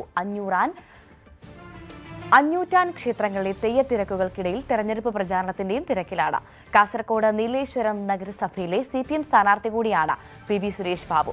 ഭക്തർക്ക് അനുഗ്രഹം നൽകുമെന്ന LDF സ്ഥാനാർത്ഥിയായ കോലധാരി തെരഞ്ഞെടുപ്പ് വിജയത്തിനായി ജനങ്ങളുടെ അനുഗ്രഹം കൂടി തേടുകയാണ്. തെയ്യം കിട്ടുന്നിടത്ത് തെരഞ്ഞെടുപ്പ് കാലത്ത് എന്താ കാര്യമെന്നല്ലേ? കാര്യമുണ്ട്. നീലേശ്വരം നഗരസഭയിൽ പ്രശസ്ത തെയ്യം കലാകാരൻ സ്ഥാനാർത്ഥിയാണ്. അഞ്ഞൂറ്റാൻ P സുരേഷ് ബാബുവാണ് സ്ഥാനാർത്ഥി. LDFിൻ്റെ സ്ഥാനാർത്ഥിയാണ്. എന്തായാലും അദ്ദേഹം തന്നെ നമ്മോടൊപ്പം ചേരുന്നുണ്ട്. ഇത്തവണയും വീണ്ടും അംഗത്തിനിറങ്ങിയിരിക്കുകയാണ്. നേരത്തെ നീലേശ്വരം നഗരസഭയിൽ തന്നെ 5 വർഷം ജനപ്രതിയായിരുന്നിട്ടുണ്ട്. എങ്ങനെയാണ് ഈ ഒരു കാലം? നീലേശ്വരം നഗരസഭയിൽ മുമ്പ് ഞാൻ 2 തവണ ജനപ്രതിനിധിയായി ജയിച്ചിട്ടുണ്ട്. അതേപോലെ തന്നെ ഈ പ്രാവശ്യം സ്ഥാനാർത്ഥിയായി എന്നെ LDF നിർത്തുകയാണ്. അപ്പോൾ തിരഞ്ഞെടുപ്പും പിന്നെ തെയ്യവുമായി കൂട്ടിക്കലർത്തുന്ന പ്രശ്നം ഇല്ല. തെയ്യം നമ്മളെ പാരമ്പര്യമായിട്ട് അനുഷ്ഠാന കർമ്മസങ്കല്പ കലയായി നമ്മൾ ഇതുവരെ 63 വയസ്സിനുള്ളിൽ 50 വർഷം സജീവമായി തെയ്യം രംഗത്തുണ്ട്. തിരഞ്ഞെടുപ്പ് പറഞ്ഞാൽ എൻ്റെ മൗലികാവകാശമാണ്. അത് എൻ്റെ പാർട്ടി പറഞ്ഞതിൻ്റെ അടിസ്ഥാനത്തിൽ സ്ഥാനാർത്ഥിയായി എന്നെ നിയമിക്കുകയും ഞാൻ അതിനായി പ്രവർത്തിക്കുകയും ജനങ്ങളുടെ ക്ഷേമ വിഷയങ്ങൾക്ക് വേണ്ടിയിട്ടാണ് പ്രവർത്തിക്കുന്നത്. അവരുടെ നല്ല കാര്യങ്ങളിൽ ഇടപെടാനുള്ള ആഗ്രഹമുണ്ട്. അതുകൊണ്ട് ഞാൻ മുൻകാല പരിചയം വെച്ച് ഇപ്പോഴും രണ്ടാമതും ഇതിനായി തുനിഞ്ഞിറങ്ങിയിട്ടുള്ളതാണ്. ഈ ജനപ്രതിനിധിയും അതുപോലെ തന്നെ തെയ്യം ഇതിലൊരു സാമ്യമുണ്ട്. രണ്ടും ജനങ്ങളെ ക്ഷേമത്തിന് വേണ്ടിയാണ് ഈ തെയ്യം ആയാലും അതുപോലെ തന്നെ ജനപ്രതിനിധി ആയാലും ജോലി ചെയ്യേണ്ടത്. അതിനെങ്ങനെയാണ് കാണുന്നത്? തെയ്യത്തെ സംബന്ധിച്ചിടത്തോളം ജനങ്ങളെ അനുഗ്രഹങ്ങളും അവരുടെ പ്രശ്നങ്ങളും എല്ലാം തീർക്കുന്ന വിശ്വാസത്തിൻ്റെ അടിസ്ഥാനമാണ്. ഇത് ജനപ്രതിനിധി എന്ന രീതിയിൽ ജനങ്ങളെ പ്രശ്നങ്ങളിൽ ന്യായമായ രീതിയിൽ അവർക്ക് നല്ലത് വരാം. തെയ്യം പറയും പോലെ ഗുണം വരണം എന്ന് പറയും പോലെ ജനങ്ങൾക്ക് ഗുണം വരുത്താനാണ് ഞാൻ ഇതുകൊണ്ട് ഉദ്ദേശിക്കുന്നത്. മറ്റ് കള്ളത്തരണമില്ലാതെ സത്യസന്ധമായി കിട്ടുന്ന ഫണ്ട് പ്രതിപക്ഷം ജനപക്ഷം എന്നുള്ള രീതിയിലല്ലാതെ സമ്പൂർണ്ണമായി വാർഡിലെ എല്ലാവർക്കും നീതീകരിച്ച രീതിയിൽ ചെലവഴിച്ച് അവരെ സന്തോഷത്തിൽ പങ്കുചേരുക എന്നതാണ് ഇതുകൊണ്ട് ഉദ്ദേശിക്കുന്നത്. ഇപ്പോൾ ഈ മലബാർ നമ്മളെ വടക്കൻ കേരളത്തിൽ പ്രത്യേകിച്ച് തെയ്യാട്ടം സീസണാണ്. ഈ തെരഞ്ഞെടുപ്പിൻ്റെ ഒരു തിരക്ക്, തെയ്യത്തിൻ്റെ ഒരു തിരക്ക്, രണ്ടും എങ്ങനെയാണ് മാനേജ് ചെയ്യുന്നത്? ഇപ്പോൾ തന്നെ നമ്മളുള്ളത് ഒരു നാഗച്ചേരി എന്ന് പറയുന്ന തെയ്യം ഉത്സവം നടക്കുന്ന ഒരു സ്ഥലത്താണ്. ഇത് രണ്ടും എങ്ങനെയാണ് ഒരുമിച്ച് കൊണ്ടുപോകാൻ പറ്റുന്നത്? രണ്ടെന്ന് പറഞ്ഞാൽ ഇന്നത്തെ പ്രഭാതം രാവിലെ 8 മണി മുതൽ ഞാനൊരു 12 മണി മുതൽ ജനങ്ങളെ കണ്ടു. അപ്പോൾ ഏകദേശം ഇനി 2 മണിക്ക് ശേഷമാണ് നമ്മളെ തെയ്യത്തിൻ്റെ പുറപ്പാടും കാര്യങ്ങളും. അതിന് ശേഷം ഇവിടെ വന്നു ഇത് സജീവമാകും. അപ്പോൾ എല്ലാ രീതിയിലും ഇപ്പോൾ ഈ തെയ്യത്തിൻ്റെ തിരക്കുണ്ടാകുമ്പോൾ തന്നെ ഇപ്പോൾ എൻ്റെ മകൻ ഇപ്പോൾ സഹായിക്കാനുള്ളത് കുറച്ച് ആശ്വാസമുണ്ട്. മുമ്പ് ഞാൻ തന്നെയായിരുന്നു പ്രചരണം കഴിഞ്ഞതിന് ശേഷം വന്ന് തെയ്യം കെട്ടലും. ഇപ്പോൾ കുറച്ച് ആശ്വാസം ഉള്ളതുകൊണ്ട് അതിന് സമയം കെട്ടതും ഇതിന് സമയം കെട്ടും. ഒരുപാട് തെയ്യം കെട്ടിയിട്ടുണ്ട്, പെരുങ്കളിയാട്ടത്തിന് ഉൾപ്പെടെ കെട്ടിയിട്ടുണ്ട്. എത്ര തെയ്യക്കോളകൾ ഇപ്പോൾ കെട്ടാൻ സാധിച്ചു? പ്രധാനപ്പെട്ട തെയ്യം കെട്ടിയതാണ്.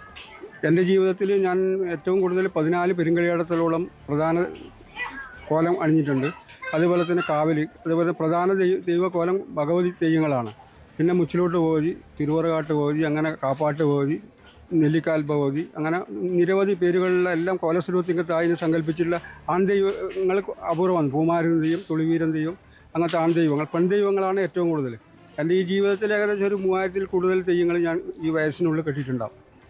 അതുപോലെ തന്നെ നമ്മൾ ഏറ്റവും കൂടുതൽ ആളുകൾ ബഹുമാനിക്കുന്ന ദൈവത്തിൻ്റെ പ്രതിപുരുഷൻ എന്നാണ് തെയ്യം കലാകാരന്മാർ അറിയപ്പെടുന്നത്. അങ്ങനെ ഒരാൾ വോട്ട് ചോദിച്ച് വീടുകളിലൊക്കെ പോകുമ്പോൾ അവരുടെ പ്രതികരണം, എങ്ങനെയാണ് അവർ കാണുന്നത്? അല്ല, എന്നെ സംബന്ധിച്ചിടത്തോളം എന്നെ പരിചയപ്പെടുത്തേണ്ട ആവശ്യം വരുന്നില്ല. അതാണ് എൻ്റെ ഏറ്റവും വലിയ കാര്യം. നമ്മളിപ്പോൾ ഈ 3 ടേം മത്സരിക്കുമ്പം ജനങ്ങൾക്ക് എന്നെ പറയാതെ 550 ബാബുവാന്ന് നമുക്കറിയാം, അല്ലെങ്കിൽ നിങ്ങൾ ചെറിയ കുട്ടികളടക്കം നമ്മളെ ക്ഷേത്രമുറ്റത്ത് കണ്ട് പരിചയമുള്ളൊരു മുഖമാണ്. അതുകൊണ്ട് അത് കുറച്ചും കൂടി എന്നെ സ്വാധീനിക്കുന്നു. വോട്ടിനെ സ്വാധീനിക്കുന്നത് ഞാൻ ഒരിക്കലും പറയുന്നില്ല. എന്നാലും ജനങ്ങളൊരു സ്നേഹം എനിക്ക് കിട്ടുന്നുണ്ട്. ഇപ്പോൾ മത്സരിക്കുന്ന വാർഡ് UDFിൻ്റെ ആണ്. എങ്ങനെയാണ് ഈ തവണ നമുക്ക് കിട്ടുമോ? LDFന് പിടിച്ചെടുക്കാൻ പറ്റുമോ? മുമ്പ് നമ്മൾ LDF ജയിച്ചുകൊണ്ടിരുന്ന വാർഡാണ്. കഴിഞ്ഞ 2 ടേമായിട്ട് ഒരു 10 വർഷമായി UDF ജയിക്കുന്ന ഒരു മണ്ഡലമാണ്. അപ്പോൾ അതുകൊണ്ട് തന്നെയാണ് ഇപ്പോൾ എന്നെ പാർട്ടി നിർത്തിയിട്ടുള്ളത്. കുറച്ചും കൂടി സ്വാധീനിച്ചുകൊണ്ട് നമുക്ക് ജയിക്കാൻ പറ്റും എന്നുള്ള കാഴ്ചപ്പാടുണ്ട്. ജയിക്കുമെന്നുള്ളതാണ് എൻ്റെ ഏകദേശം ഒരു കാഴ്ചപ്പാട്. നേരത്തെ പറഞ്ഞതുപോലെ ദൈവത്തിൻ്റെ പ്രതിപുരുഷന്മാരെന്നാണ് തെയ്യം കലാകാരന്മാർ അറിയപ്പെടല്. അതുകൊണ്ട് തന്നെ ഏതെങ്കിലും തരത്തിൽ സ്ഥാനാർത്ഥിയെ പരിചയപ്പെടുത്തേണ്ട ഒരാവശ്യം ഇദ്ദേഹത്തിനില്ല. എന്തായാലും നീലേശ്വരം നഗരസഭ ഇടതിൻ്റെ കുത്തകയാണ്, ഇടതിൻ്റെ ഉരുക്ക് കോട്ട എന്നൊക്കെ പറയുന്ന സ്ഥലമാണ്.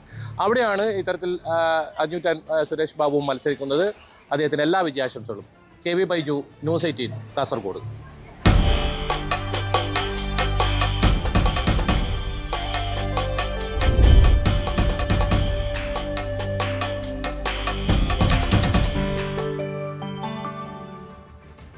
നമ്മൾ നേരെ സന്നിധാനത്തേക്കാണ്. ശബരിമലയിൽ തിരക്ക് കുറഞ്ഞിരിക്കുന്നു. ഇന്നലെ ആകെ എത്തിയത് 50,000-ൽ പരം അയ്യപ്പന്മാർ മാത്രമാണ്. ഇന്ന് 7 മണിവരെ 15,370 പേരാണ് എത്തിയത്. സജീവ് സി വാര്യർ സന്നിധാനത്തുണ്ട്. Sajeev, good morning. കഴിഞ്ഞ കുറച്ച് ദിവസമായി സജീവ് സന്നിധാനത്തുണ്ട്. എനിക്ക് തോന്നുന്നു അവിടെ എത്തിയതിനു ശേഷം ഏറ്റവും തിരക്ക് കുറഞ്ഞ ദിവസങ്ങളാണ് ഇപ്പോൾ ഇന്നലെയും ഇന്നുമായി സംഭവിക്കുന്നത്, അല്ലേ?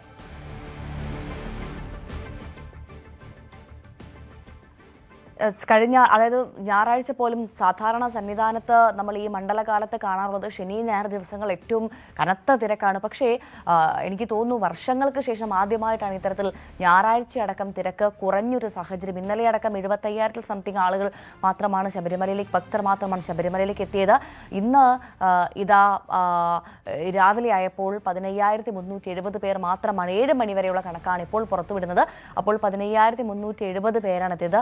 അത് സമീപകാലത്ത് നോക്കുമ്പോൾ ഏറ്റവും കുറഞ്ഞ കണക്ക് തന്നെയാണ്. 7 മണിവരെ 15,000 ആളുകൾ മാത്രം ദർശനത്തിനെത്തുക എന്നുള്ളത്. ശബരിമലയിൽ തിരക്ക് കുറയുന്നു എന്നുള്ളത് തന്നെയാണ് നിലവിൽ നമുക്ക് മനസ്സിലാക്കാൻ സാധിക്കുന്നത്. എനിക്ക് തോന്നുന്നു ശനിയും ഞായറും ഒക്കെ കൂടുതൽ ആളുകൾ എത്തും എന്ന് ചിന്തിച്ചതുകൊണ്ടായിരിക്കാം ഒരുപക്ഷെ ഭക്തർ അങ്ങോട്ടേക്ക് എത്തുന്നതിനൊരു കുറവ് വന്നത്. സജീവ് സി വാര്യരുണ്ട് സന്നിധാനത്ത് നിന്ന് വിവരങ്ങളുമായി. സജീവ്, തിരക്ക് കുറവാണല്ലേ? എങ്ങനെയുണ്ട് രാവിലത്തെ ഒരു കാഴ്ച ശബരിമലയിൽ?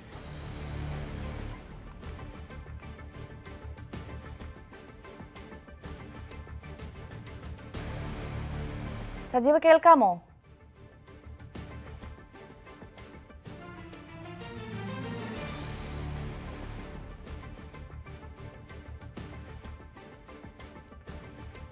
ശബരിമലയിൽ തിരക്ക് കുറഞ്ഞിരിക്കുന്നു എന്നുള്ള റിപ്പോർട്ടാണ് ഇപ്പോൾ വരുന്നത്. ഇന്നലെ ആകെ എത്തിയത് 50,000-ൽ പരം അയ്യപ്പന്മാർ മാത്രമാണ്.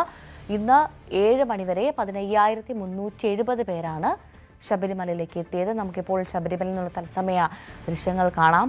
വലിയൊരു തിരക്കൊന്നും അനുഭവപ്പെടുന്നില്ല. സാധാരണ ഉണ്ടാകുന്ന ഒരു തള്ളിക്കയറ്റം ഉണ്ടാകുന്നില്ല. എല്ലാവരും സമാധാനപരമായി ദർശനം പൂർത്തിയാക്കി എന്ന കാഴ്ചയാണ് നമ്മൾ ഇപ്പോൾ കണ്ടുകൊണ്ടിരിക്കുന്നത് ശബരിമലയിൽ നിന്ന്.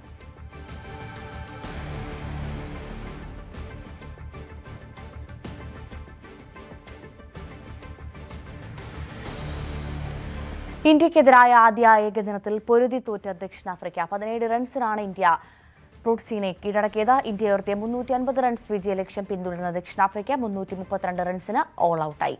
ആദ്യഘട്ടത്തിൽ തകർച്ച നേരിട്ട ദക്ഷിണാഫ്രിക്കയ്ക്ക് മധ്യനിര ബാറ്റർമാരുടെ ഇന്നിംഗ്സുകളാണ് രക്ഷയായത്. ഇന്ത്യയ്ക്ക് വേണ്ടി സെഞ്ചുറിയുമായി വിരാട് കോഹ്ലി തിളങ്ങിയപ്പോൾ ക്യാപ്റ്റൻ KL രാഹുലും രോഹിത് ശർമ്മയും അർദ്ധ സെഞ്ചുറി നേടി. എത്ര ശരിയാക്കിയാലും വീണ്ടും തുടർച്ചയായി കുടിവെള്ള പൈപ്പുകൾ പൂട്ടുന്നതിനാൽ ഏറെ പ്രയാസത്തിലാണ് പാലക്കാട് തൃത്താല കുമാരനെല്ലൂർ പ്രദേശവാസികൾ. ചെങ്കോടുമില്ല ബാലവാടി റോഡിലാണ് ഇപ്പോൾ 15ാം തവണയും പൈപ്പ് പൊട്ടിയത്. പൈപ്പ് പൊട്ടുന്നത് കാരണം റോഡ് തകർച്ചയും രൂക്ഷമാണ്. സംഭവത്തിൽ അധികൃതർക്കെതിരെ വിമർശനം ഉയരുന്നുമുണ്ട്. കുമാരനെല്ലൂർ ചേക്കോട് ബാലവാടി റോഡിലാണ് പൈപ്പ് പൊട്ടൽ തുടർക്കഥയാവുന്നത്. ഇവിടെ ഇതുവരെ 15 തവണയിലധികം പൈപ്പ് പൊട്ടിയെന്ന് നാട്ടുകാർ പറയുന്നു. പൈപ്പ് പൊട്ടുന്നതിൻ്റെ ഫലമായി പ്രദേശത്തെ റോഡ് തകരുകയും യാത്രാ ദുരിതം നേരിടുകയുമാണ്. തകർന്ന റോഡിലെ കുഴിയിൽ സ്കൂൾ ബസ് താഴ്ന്ന് ഒരു വശത്തേക്ക് ചരിഞ്ഞ് അപകടവുമുണ്ടായി. പലപ്പോഴും നാട്ടുകാർ തന്നെയാണ് പൈപ്പ് പൊട്ടലിനെ തുടർന്നുണ്ടാകുന്ന കുഴികൾ നികത്തുന്നത്. പൊട്ടലിന് പരിഹാരമായി കഴിഞ്ഞ ദിവസം രാത്രി മറ്റൊരു ലൈനിലേക്ക് വെള്ളം പമ്പ് ചെയ്തതോടെ വീണ്ടും പൈപ്പ് പൊട്ടി. തുടർന്ന് കുടിവെള്ള വിതരണം നിർത്തിവെച്ചു. ഗുണനിലവാരമില്ലാത്ത പൈപ്പുകളാണ് സ്ഥാപിച്ചതെന്നും ഇതാണ് ഇടയ്ക്കിടയ്ക്ക് പൈപ്പ് പൊട്ടലിന് കാരണമാകുന്നതെന്നുമാണ് നാട്ടുകാർ പറയുന്നത്. പ്രവൃത്തികൾക്ക് ഉദ്യോഗസ്ഥരുടെ മേൽനോട്ടം ഉണ്ടായില്ലെന്നും ആരോപണമുണ്ട്. വേനൽ അടുത്തു വരുന്ന സാഹചര്യത്തിൽ പൈപ്പ് പൊട്ടുന്നതിലൂടെ നിരവധി കുടുംബങ്ങൾക്ക് ആശ്രയമാകേണ്ട കുടിവെള്ളമാണ് പാഴാകുന്നത്. താൽക്കാലിക അറ്റകുറ്റപ്പണിക്ക് പകരം പൈപ്പ് പൊട്ടലിന് ശാശ്വത പരിഹാരം വേണമെന്ന് നാട്ടുകാർ ആവശ്യപ്പെടുന്നു. ന്യൂസ് 18 പാലക്കാട്. പാലക്കാട് മലമ്പുഴയിൽ പുലിയെ കണ്ട സംഭവത്തിൽ നിരീക്ഷണ ക്യാമറ സ്ഥാപിച്ച വനംവകുപ്പ്. പുലിയെ കണ്ടതായി നാട്ടുകാർ അറിയിച്ച മലമ്പുഴ സർക്കാർ സ്കൂൾ പരിസരം, ജയിൽ ക്വാർട്ടേഴ്സ് എന്നിവിടങ്ങളിലാണ് നിരീക്ഷണ ക്യാമറ സ്ഥാപിച്ചത്. കഴിഞ്ഞ രാത്രി 11 മണിയോടെയാണ് മലമ്പുഴ സർക്കാർ സ്കൂളിന് സമീപത്ത് മതിലിന് മുകളിൽ പുലിയിരിക്കുന്നതായി നാട്ടുകാർ കണ്ടത്. ഉടൻ തന്നെ പോലീസിനെയും വനം വകുപ്പിനെയും നാട്ടുകാർ വിവരമറിയിച്ചു. പ്രദേശത്ത് ജാഗ്രതാ നിർദ്ദേശം നൽകി. മലമ്പുഴ അകത്തേത്തറ കൊട്ടേക്കാട് വനം റേഞ്ച് പരിധിയിൽ രാത്രി യാത്ര ചെയ്യുന്നവർക്ക് ജാഗ്രതാ നിർദ്ദേശം നൽകിയിട്ടുണ്ട്. അനാവശ്യ യാത്രകൾ ഒഴിവാക്കണമെന്ന് പോലീസും വനം വകുപ്പും അറിയിച്ചു. പ്രദേശത്തെ മുഴുവൻ സമയ നിരീക്ഷണത്തിന് വനം വകുപ്പ് പ്രത്യേക സ്ക്വാഡ് തുടരുന്നുണ്ട്. 2 സംഘങ്ങളെയാണ് നിരീക്ഷണത്തിനായി നിയോഗിച്ചിരിക്കുന്നത്. മലമ്പുഴ സർക്കാർ സ്കൂൾ പരിസരം, ജയിൽ ക്വാർട്ടേഴ്സിനായി ഏറ്റെടുത്ത സ്ഥലം എന്നിവിടങ്ങളിൽ വനം വകുപ്പ് പരിശോധന നടത്തി. പുലിയെ കണ്ടെന്നറിയിച്ച ആളോട് വിവരങ്ങളും തേടി. പോലീസിന്റെ സഹായത്തോടെ പ്രദേശത്തെ CCTV ദൃശ്യങ്ങൾ ശേഖരിക്കാനുള്ള ശ്രമത്തിലാണ് വനം വകുപ്പ്. ന്യൂസ് 18 പാലക്കാട്. കാട്ടാനപ്പേടയിൽ വളഞ്ഞിരിക്കുകയാണ് പത്തനാപുരത്തെ വന്മള ഗ്രാമം. പിറന്തൂർ ഗ്രാമപഞ്ചായത്തിൽ പൂനല്ലൂർ പട്ടണത്തോട് ഏറ്റവും അടുത്ത് കിടക്കുന്ന ഗ്രാമമായ വന്മളയിലാണ് കാട്ടാന വിഹരിക്കുന്നത്. മ്ലാവ്, മയിൽ, മലയണ്ണാൻ, പന്നി എന്നിങ്ങനെയുള്ള ചെറിയ കാട്ടുമൃഗങ്ങളല്ലാതെ കഴിഞ്ഞ പതിറ്റാണ്ടുകൾക്കിടയ്ക്ക് ആനയുടെ ശല്യം ഈ പ്രദേശത്ത് ഉണ്ടായിട്ടില്ല. കറവൂരിലെ കനാലും കടന്ന് ചാലിയക്കര 10 പറ പാലവും കടന്ന് ആന എങ്ങനെ ജനവാസ മേഖലയിലെത്തി എന്ന അത്ഭുതത്തിലാണ് പ്രദേശവാസികൾ. 10 പറ ഇപ്പം MLA ഫണ്ട് ഉപയോഗിച്ച് നിർമ്മിച്ച പാലം ആണ്. ആ പാലം നിൽക്കുന്നതിൻ്റെ ഇക്കരക്കര വനമുള പിറന്തൂർ ഗ്രാമപഞ്ചായത്തിൻ്റെ പ്രദേശമാണ്. അക്കരെ ഒരു 40ഓളം വീടുകൾ ഗ്രാമപഞ്ചായത്തിൻ്റെ പരിധിയിലുണ്ട്. അതിനോടൊപ്പം തന്നെ അതിനോട് ചേർന്ന് തന്നെ മുനിസിപ്പാലിറ്റി ഏരിയയാണ്. പിന്നെ PWD റോഡാണ്, ചാലിയക്കര വനമാണ് അവിടെ. അപ്പം ഇതൊക്കെ പ്ലാന്റേഷൻ വനമേഖലയാണ്. ഒരിക്കലും ഇവിടെ ആന വന്നതായിട്ട് ഒരു കേട്ടുകേൾവി പോലും ഇല്ല. പക്ഷേ ഇന്നലെ അപ്രതീക്ഷിതമായിട്ടാണ് ഇവിടെ 2 ആനകൾ ഇന്നലെ രാത്രി ഇലക്ഷൻ പ്രചരണവുമായിട്ട് ബന്ധപ്പെട്ട് രാത്രി 1:30 പോസ്റ്റർ ഒട്ടിച്ച് വന്ന ആളുകളാണ് ഇത് കണ്ടത്. അപ്പുറത്താണ് ഇത്, അക്കരെ മേഖലയിലാണ് ഈ ആനയെ കാണുന്നത്. അപ്പോൾ അവിടെ നിന്ന് അവരെ ശ്രദ്ധയിൽപ്പെട്ട് ഈ പാലത്തിലൂടെ ഓടിച്ച് കയറ്റി നമ്മുടെ വാർഡിലേക്ക് കയറ്റി ഇതുവഴിയാണ് കയറിപ്പോയത്. ആന ഇതുവഴിയാണ്, വീഡിയോയിൽ കാണുന്നത് ഇതുവഴി കയറി. ഇപ്പോൾ നിലവിൽ 2 ആന അകത്ത് നിൽപ്പുണ്ട്. അപ്പോൾ ഇപ്പുറത്ത് ഒരുപാട് ജനവാസ മേഖലയാണ്. ഇവിടെ പാലത്തിന് ഇക്കരെ കയറുന്ന വനമുള വാർഡാണ്. ഇവിടെ ഒരുപാട് ജനവാസ മേഖലയാണ്. അവരെല്ലാം ഭീതിയിലാണ്. ഒരിക്കൽ പോലും ഒരു കാട്ടാന ശല്യം ഉണ്ടാകാത്ത ഒരു പ്രദേശമാണ്. വെള്ളിയാഴ്ച രാത്രിയിലാണ് ചാലിയക്കര കുട്ടിവനത്തിൽ നിന്നും ഒരാന 10 പറപ്പാലത്തിലൂടെ വന്മല ജനവാസ മേഖലയിലേക്ക് എത്തിയത്. ആന ശ്രദ്ധയിൽപ്പെട്ട ഉടൻ തന്നെ സംഘടിച്ച പ്രദേശവാസികൾ അതിനെ തുരത്തി. വനത്തിലേക്ക് ഓടിക്കാൻ ശ്രമിച്ചെങ്കിലും അത് വിജയം കണ്ടില്ല. 10 പറപ്പാലത്തിന് സമീപം ഈറയും മുളയും നിബിഡമായി വളരുന്ന ചെറിയ കാട്ടിനുള്ളിൽ ആന നിലയുറപ്പിച്ചു. ഇപ്പോൾ ഈ 46 വർഷത്തിനിടെ ആനയെന്നുള്ള ചരിത്രം നമ്മൾ ആദ്യമായിട്ട് കേൾക്കുക.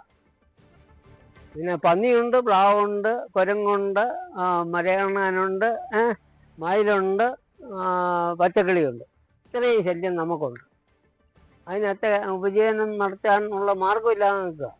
ആന ജനവാസ മേഖലയിലേക്ക് എത്താതെ തുരത്തി ഓടിക്കാൻ ഉറക്കമിളച്ച് കാത്തിരിക്കുന്നവരെ ഞെട്ടിച്ച് ഞായറാഴ്ച പുലർച്ചെ 2 ആനകൾ 10 പറപ്പാലത്തിന് സമീപം പ്രത്യക്ഷപ്പെട്ടു. ദിവസങ്ങൾ പിന്നിടുമ്പോൾ ആനയുടെ എണ്ണം പെരുകുന്നത് പ്രദേശവാസികളെ ആശങ്കയിലാക്കുന്നു. ഇവിടെ ഇപ്പം കൃഷിക്കാർ വലിയ ആശങ്കയിലാണ്. അത് മാത്രമല്ല, അതിനെക്കാട്ടി വീണ്ടും ഇവിടെ എപ്പോഴും യാത്ര ചെയ്യുന്ന ഒരു മേഖല ആളുകൾ. അവർ ഈ റോഡിൽ ഒരാന നിന്ന് കഴിഞ്ഞാൽ അന്ന് രാത്രി തന്നെ 3-4 പേര് വന്ന് പെട്ടെന്ന് അപ്രതീക്ഷിതമാണ് ആനയെ കാണുമോ, അവർ ബൈക്കും എല്ലാമായിട്ട് മറിഞ്ഞ് വീണു. പിന്നെ പിള്ളേർ കൂടി എന്തായാലും അത് വയലൻ്റ് എല്ലാം കൊണ്ട് അവർക്ക് ജീവൻ രക്ഷപ്പെട്ടു എന്നുള്ളതാണ് അവസ്ഥ. വനം വകുപ്പ് ഉദ്യോഗസ്ഥർ രാത്രിയിൽ പ്രദേശത്ത് ക്യാമ്പ് ചെയ്യുന്നുണ്ട്. പടക്കം പൊട്ടിച്ചും മറ്റ് ശബ്ദങ്ങളുണ്ടാക്കിയും ആനകളെ വനത്തിലേക്ക് തുരത്തിവിടാനുള്ള ശ്രമങ്ങളാണ് നടത്തുന്നത്. ന്യൂസ് 18 പുനലൂർ. കൊല്ലത്ത് ബൈക്കിടിച്ച് 2 മരണം. വെസ്റ്റ് ബംഗാൾ സ്വദേശി ഗോവിന്ദദാസ്, രാമൻകുളങ്ങര സ്വദേശി അനൂപ് എന്നിവരാണ് മരിച്ചത്. ഒരാളുടെ നില ഗുരുതരമാണ്. കാമരാട് മുക്കാട് രാത്രി 7:30യോടുകൂടിയായിരുന്നു അപകടം. അനൂപ് ഓടിച്ച ബൈക്ക് നിയന്ത്രണം വിട്ട് കാൽനട യാത്രക്കാരെ ഇടിക്കുകയായിരുന്നു. ഗുരുതരാവസ്ഥയിൽ എത്തിച്ചിട്ടും വേണ്ട ചികിത്സ നൽകിയില്ലെന്ന് ആരോപിച്ച് മരിച്ച അനൂപിന്റെ സുഹൃത്തുക്കൾ ജില്ലാ ആശുപത്രിയിൽ ബഹളമുണ്ടാക്കി. ആശുപത്രിയുടെ ചില്ല അടിച്ചു തകർത്തു. വനിതാ ജീവനക്കാരിയായ ഷീലാകുമാരിക്ക് പരിക്കുണ്ട്. സംഭവത്തിൽ പോലീസ് അന്വേഷണം നടത്തുകയാണ്. നമ്മളിനി പ്രിയപ്പെട്ടവരുടെ വിശേഷ ദിവസങ്ങളിലേക്കാണ്. ഞങ്ങളുടെ ഗ്രാഫിക്സിലെ സഹപ്രവർത്തകനായ അനീഷിന്റെ മകൻ എയ്ഡൻ ഡ്വെയിൻ്റെ പിറന്നാളാണിന്ന്. എയ്ഡൻ ഡ്വെയിൻ മോന് എല്ലാവിധ പിറന്നാൾ ആശംസകളും. ചിലവുണ്ട്. ഹാപ്പി ബർത്ത്ഡേ എയ്ഡൻ മോൻ.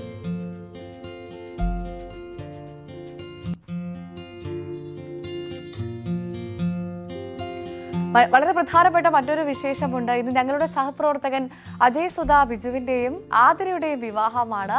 ഒരുപാട് നാളുകളായി ഞങ്ങളൊക്കെ കാത്തിരുന്ന ഒരു കല്യാണം കൂടിയാണ്. എല്ലാവർക്കും ന്യൂസ് 18 കുടുംബത്തിന് മൊത്തം ആ കല്യാണത്തിന് പോകാനുണ്ട്.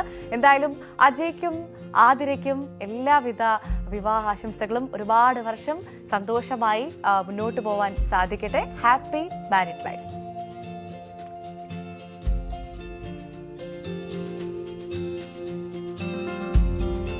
രാവിലെയുടെ സമയം ഇവിടെ പൂർണ്ണമാവുകയാണ്. ഇനി ഇടവേളയ്ക്ക് ശേഷം പോലീസ് പെട്രോൾ കാണാം. നമസ്കാരം.